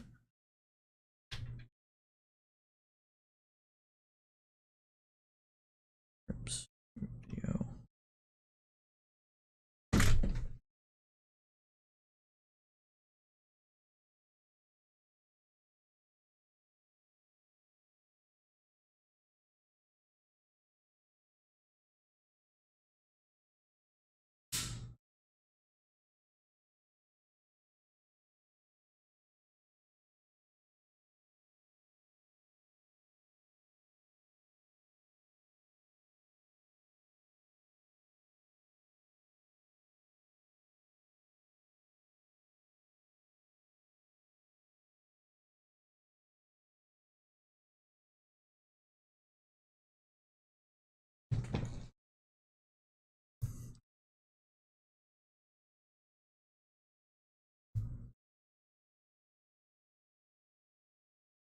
Ooh, foreign policy. Well, I mean, go watch Cypher State. No, in all seriousness, though, we dive in Cypher State. We dive into. Well, let me get that comment on screen so that people know what I'm referring to. So Nate Dallin asked, any thoughts on foreign policy over the next 24 months? There's a ton of stuff that's going to be happening in foreign policy over that time frame, and it's not going to. I'm not going to be able to do that topic. Excuse me. I'm not going to be able to do that topic any justice in like a 30-second, soundbite or whatever. Just to say, it looks like Russia's losing the war. And if they deploy a tactical nuke, that will make Biden win forever. And, we'll just see. But no, I think that right now what Biden has been doing as far as China and Russia is concerned is actually the right moves, ironically. A lot of people are worried that we're going to enter World War III, especially some people in my community that are vehemently anti-war, regardless of what happens, always wanting to sue for peace. I call them placators, placating, what is it? Appeasement. Yeah, that's the word I'm looking for. Like, you can't do appeasement with these autocratic governments. They don't understand appeasement. They understand strength. And Biden, unironically saying, yeah, if China invades Taiwan, we'll deploy troops to Taiwan, is the right call, especially in the state that China is in right now. And the same similar in Russia. If Russia gets froggy and tries to deploy a tactical nuke into Ukraine, Russia will be bombed to oblivion by everybody on the planet. And I don't think it will actually cause a nuclear war, World War III, because even China's not going to want to play with that, because China is pretty close to Russia, and one missed missile means China gets hit with a nuke. So I think that that's not a concern people need to really worry about. But we got to get on to our last segment of the night. And so we'll go ahead and start that. All right. Welcome back to the News Roundup's closing segment. These segments are designed to be a little more timeless and are part of our relaunch efforts for our flagship podcast series. We'll release these segments weekly on our YouTube channel and across podcast streaming platforms. Each weekly segment will focus on things that are happening that are unlikely to follow the news cycle over time, and our coverage will go a little deeper than short news bites. Last week, we covered bail reform, which we released as a separate episode this afternoon. Tonight's segment looks at crime, punishment, and recidivism in America. Let's jump right into it. It's accurate to say that America goes through periods of tough on crime measures that are usually followed by let's do actual justice periods. A 2019 article from Salon provides a good historical overview. From that article, when Charles Dickens visited Pennsylvania's Eastern Penitentiary in 1842, the prison administrator showed off the latest reform, a Quaker-influenced regimen that kept prisoners isolated day and night, working in the cells under a code of strictly enforced silence to supposedly motivate patience and self-improvement. Dickens was horrified by what he witnessed. The, quote, torturing anxieties and horrible despair of Dickens was horrified by what he witnessed. The torturing anxieties and horrible despair of hopelessness, solitary confinement that left prisoners dead to everything. The architects of the silent system, he observed, are indeed, quote, kind, humane, and benevolent gentlemen, but they do not know what it is they are doing. During the Progressive Era, from roughly 1890 to 1920, the child saving movement created a juvenile justice system that promised to take the delinquent children of immigrants out of their urban communities and transform them into hard-working citizens. This was done a lot of the times by various different programs, which we'll get into. Instead, government agencies rounded up tens of thousands of working-class youth for mostly petty infractions and sent them to highly regimented youth prisons for punishment, all without due process. Field matrons working for federal Indian services imagined that they were civilizing Native American children by forcibly removing them from rural reservations and incarcerating them in faraway boarding schools where they were punished for talking Indian. During World War I, the federal government launched a national campaign against an epidemic of venereal disease in military camps. The Commission on Training Camp Activities provided medical services for male soldiers who were treated as the victims of devious prostitutes and quote-unquote charity girls, suspected of lax morality.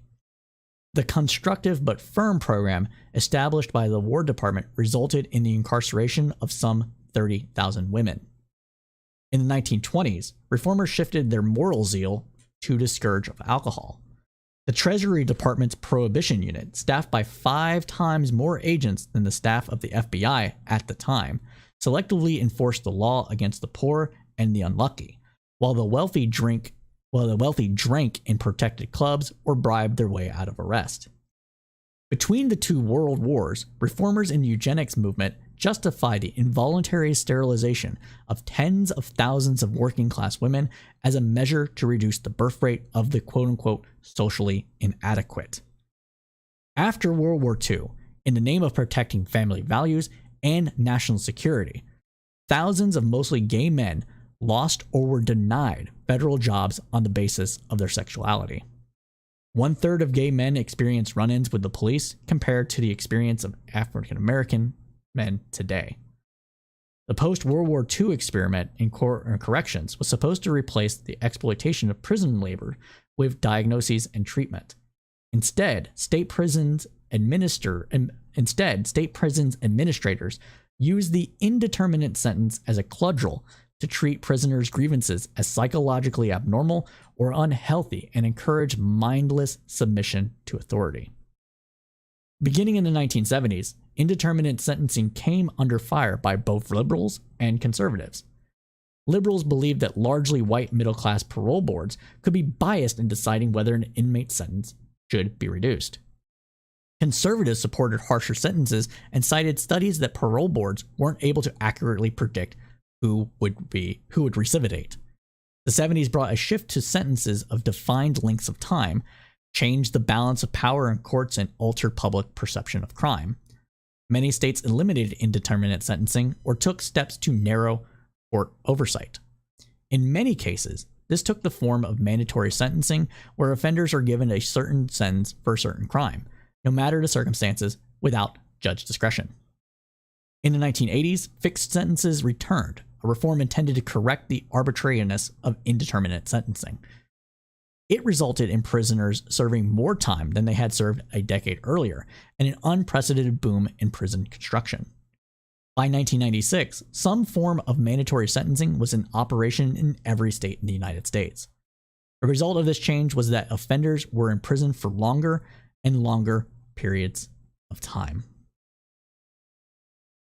Prison overcrowding and a Reagan legacy. From the 1920s to the early 1970s, incarceration rates remained largely stable, despite rising and falling crime rates. Over that span of time, the number of incarcerated individuals ranged from roughly 100,000 to just over 200,000. But from the mid-70s onwards, the prison population skyrocketed.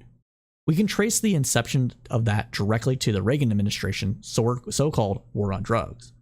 Lawmakers enacted harsh and often mandatory sentences for possession of drugs. The law applied especially to crack cocaine, which was the drug of choice of many black users.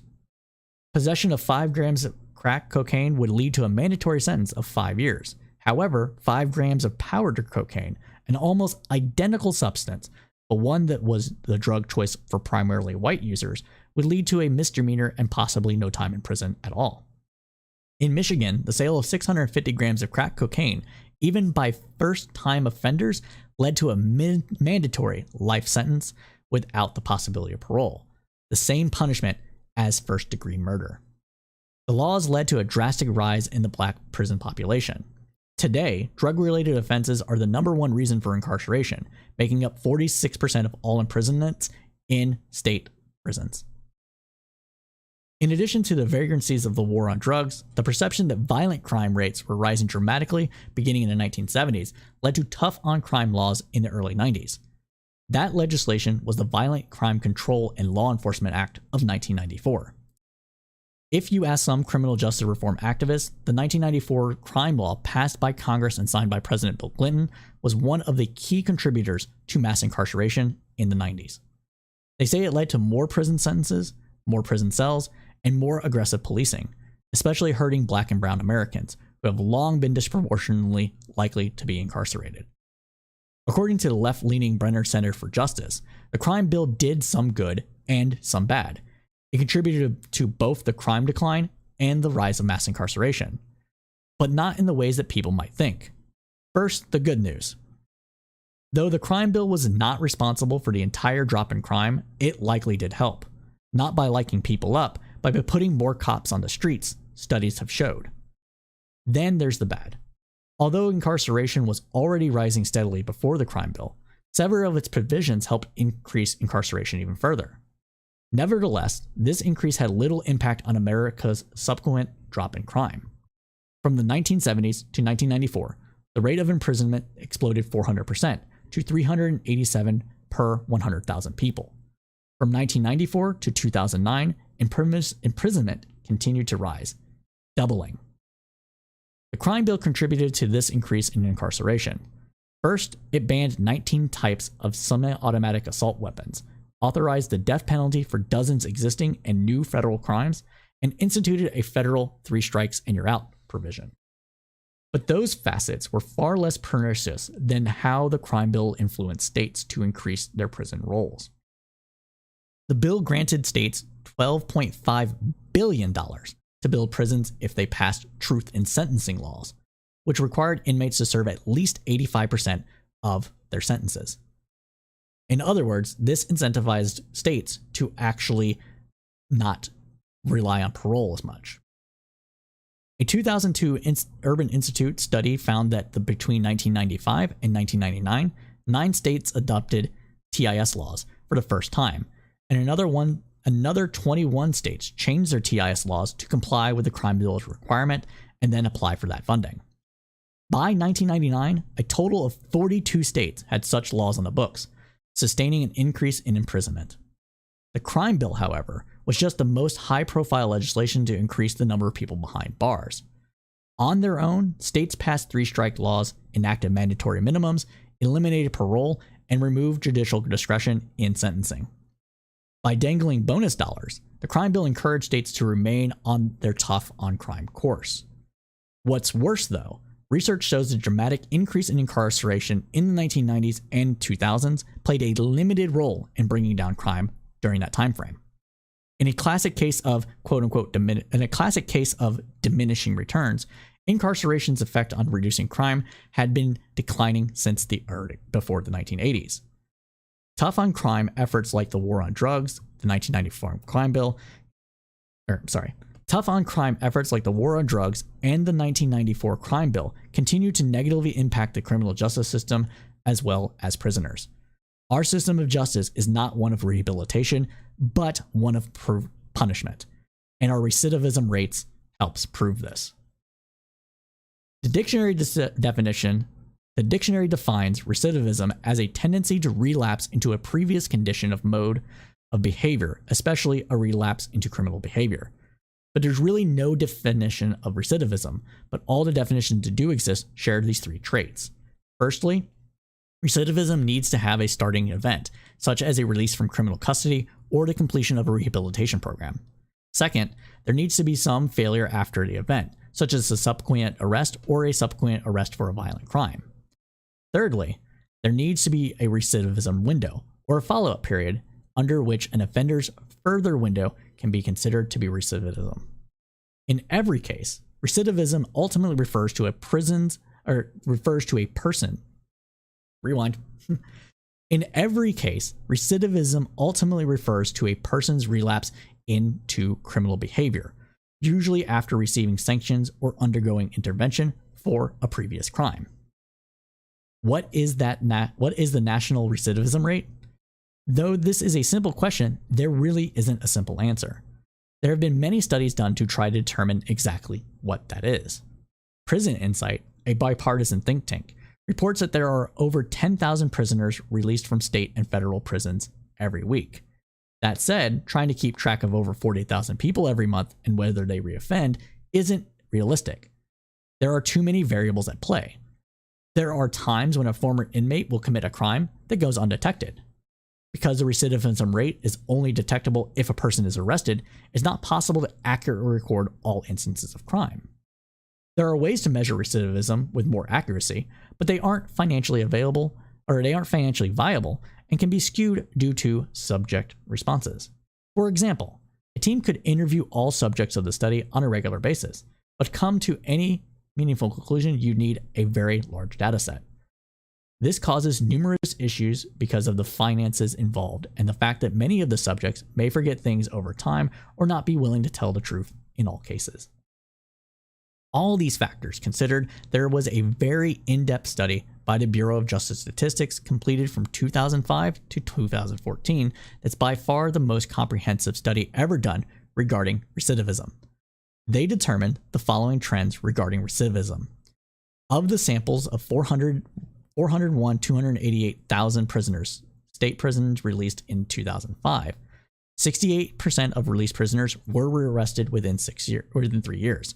79% of released prisoners were arrested within 6 years, and 83% of all prisoners released in that time frame were arrested, again, within 9 years. Using this study as a base point, one could state that the national recidivism rate is 83%. This is the most complete number available from this study, and is all inclusive regarding all variables over the longest amount of time.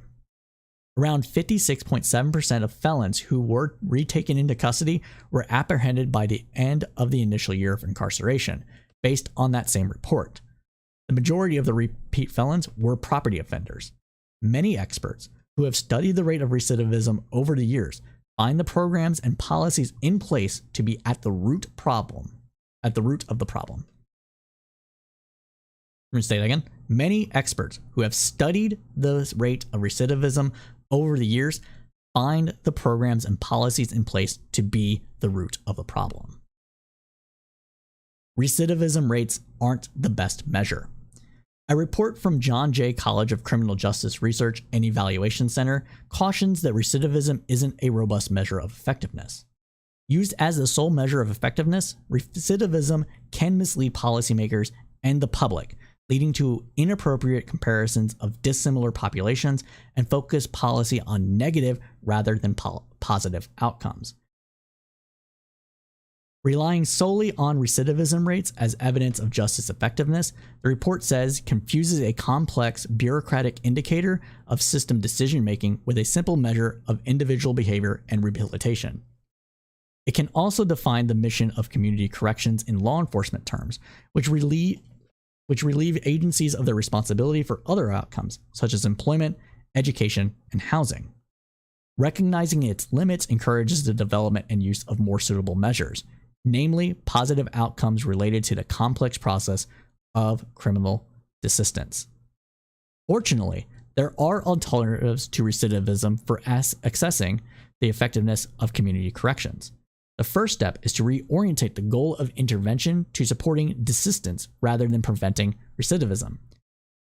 In a desistance framework, crime reduction is viewed as the complicated change process in which criminals learn to be law-abiding over time. Recidivism is a binary framework. People either succeed or they fail.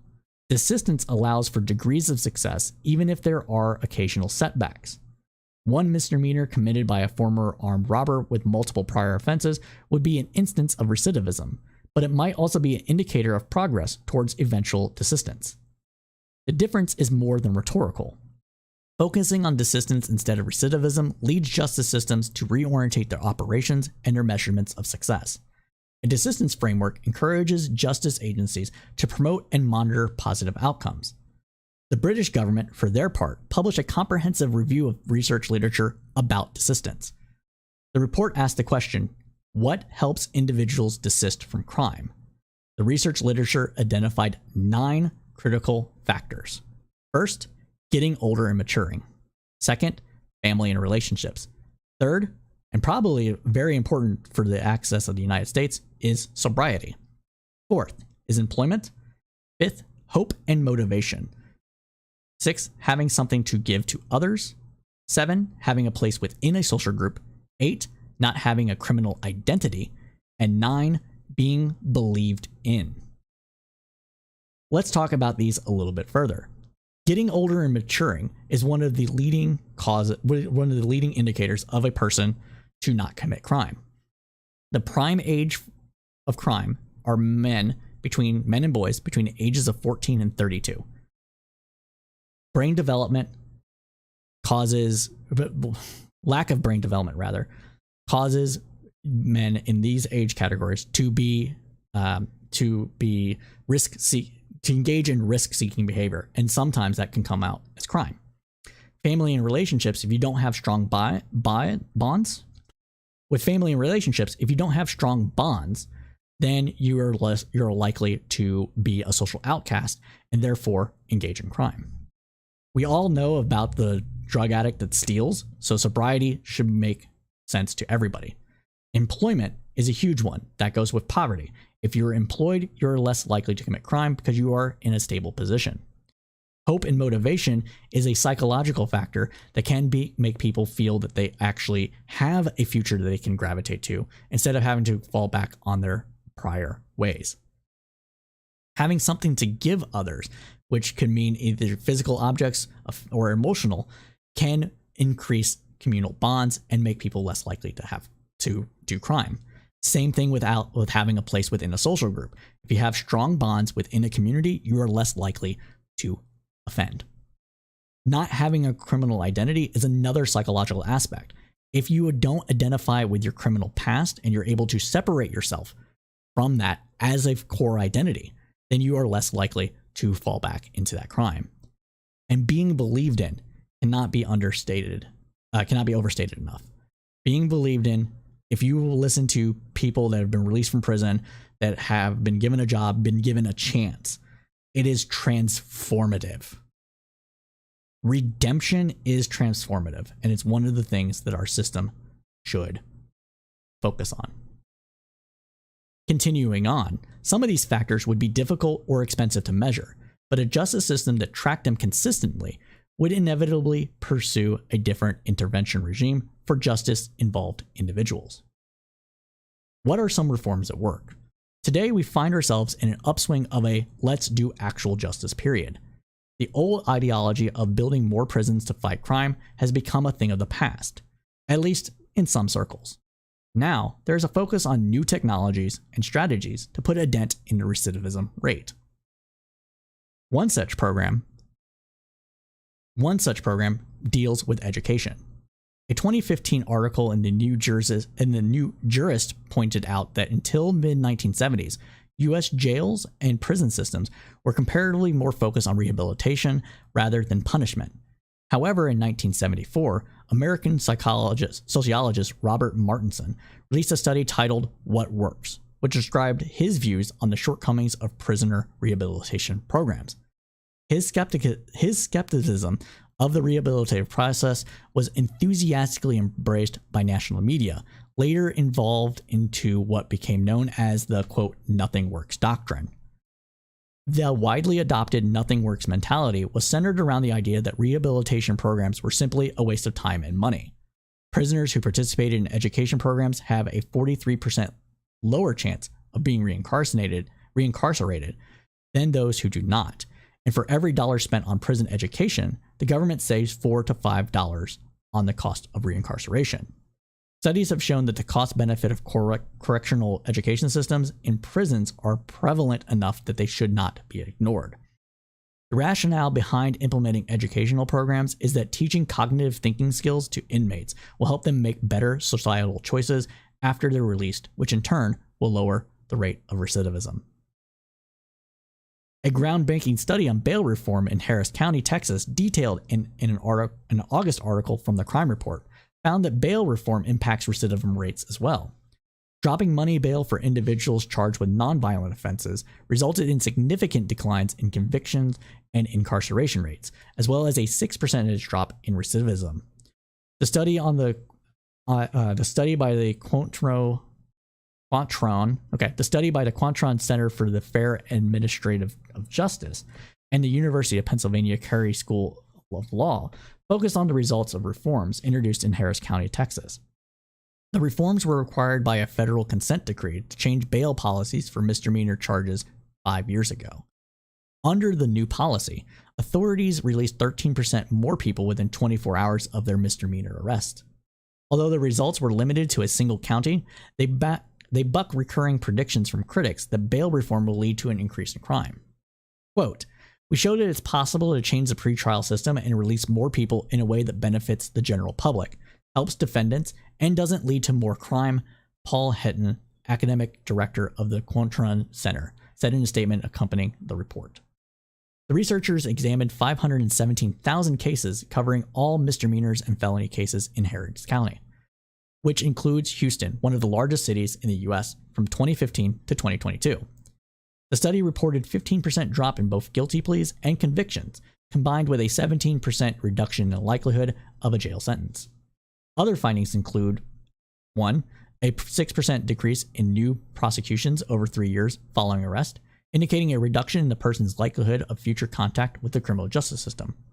A 13% increase in misdemeanor releases within 24 hours following an arrest, and 15% average reduction in sentence length. Continuing on, in 2017, Kim Kardashian made headlines when she announced her advocacy for criminal justice reform in the US.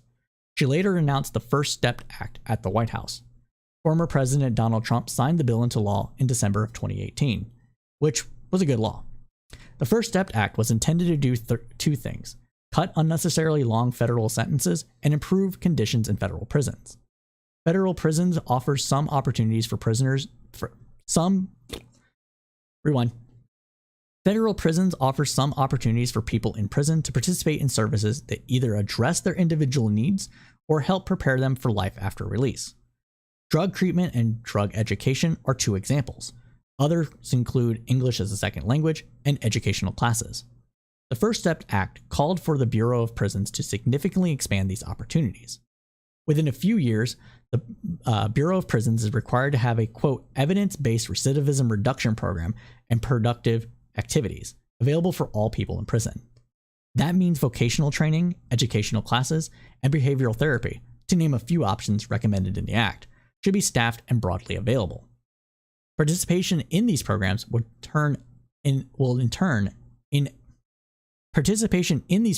in turn enable prison people to earn time credits that can be then put towards a transfer to pre-release custody, that is, a halfway house or even home confinement, theoretically allowing them to finish their sentence outside of prison.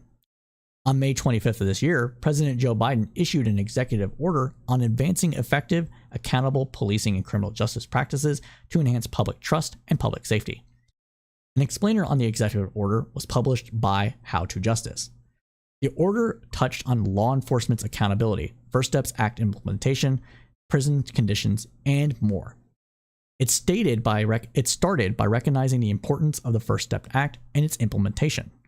The Biden administration committed to fully implementing the First Step Act, including by supporting sentencing reduction in appropriate cases and by allowing eligible incarcerated people to participate in recidivism reduction programming and earn time credits. To do so, the Biden administration required the Attorney General to prepare a report on First Step Act implementation within 180 days. In the report, the Attorney General must summarize, quote, the rehabilitative purpose for each First Step Act expenditure and proposal for the prior and current fiscal year, detailing the number of available and proposed dedicated programming staff and resources, the use of augmentation among Bureau of Prison staff, and Bureau of Prison staffing levels at each facility. Any additional funding necessary to fully implement the rehabilitative purpose of the First Step Act ensures dedicated programming staff for all prisoners and address staffing shortages in all Bureau of Prisons facilities. And the following information on the BOP's assessment tool, Prisoners Assessment Tool targeting estimated risk. The following information on the Bureau of Prisons Risk Assessment Tool, Prisoners Assessment Tool targeting and eliminating estimated risk and needs, or pattern. The number of individuals released early due to earned time credits who were subsequently convicted and sentenced in the year following their release. An assessment of any disparate impacts of pattern and a strategic plan and timeline to improve pattern. So what do we want to say about this? Well, what this all means is that, for me personally, it should be clear and obvious what would lead to reduction in recidivism. What programs can lead to positive outcomes and increase public safety. If we actually care about not just punishing a person, but rehabilitating them and making our community safer, then one of the first things that we need to do in this regard is, within prisons, have vocational training and fund it more than it already is. Because if a person is locked in prison for 5, 3, we'll even say as low as 2 years, right? And they don't leave prison with a set of skills, then they're going to actually just fall back into crime because they don't have the ability to get a job. That's first and foremost. Another thing that should be done is ban the box. For people that may not know, ban the box is a movement to not allow employers to ask if a person has been convicted of a crime in the past. If we want to reintegrate people into society, we can't have the scarlet letter of a prior criminal conviction follow them their entire life. And so by banning the box, you might actually be able to have more people reintegrate into society and be productive members therein, and therefore less likely to commit crime. Now, some studies have said that ban the box might actually increase racism because people are racist and they're just going to assume every black person they see had committed a crime. But that's not an argument against banning the box. That's an argument against racism. So just don't be racist, right? Those people should just, not be hiring managers, right? And outside of that, we need also to ensure that when violent crime is committed, the person that committed said violent crime really does understand the harm they did to the person that they committed that violent crime to. And that violent crime can include property crime, theft, breaking and entering into a house, etc. There is a general lack of caring when a crime is committed against a person directly. And if we can increase the amount of empathy that the person that committed the crime feels, they're probably less likely to do it again in the future. That's why these education programs are necessary.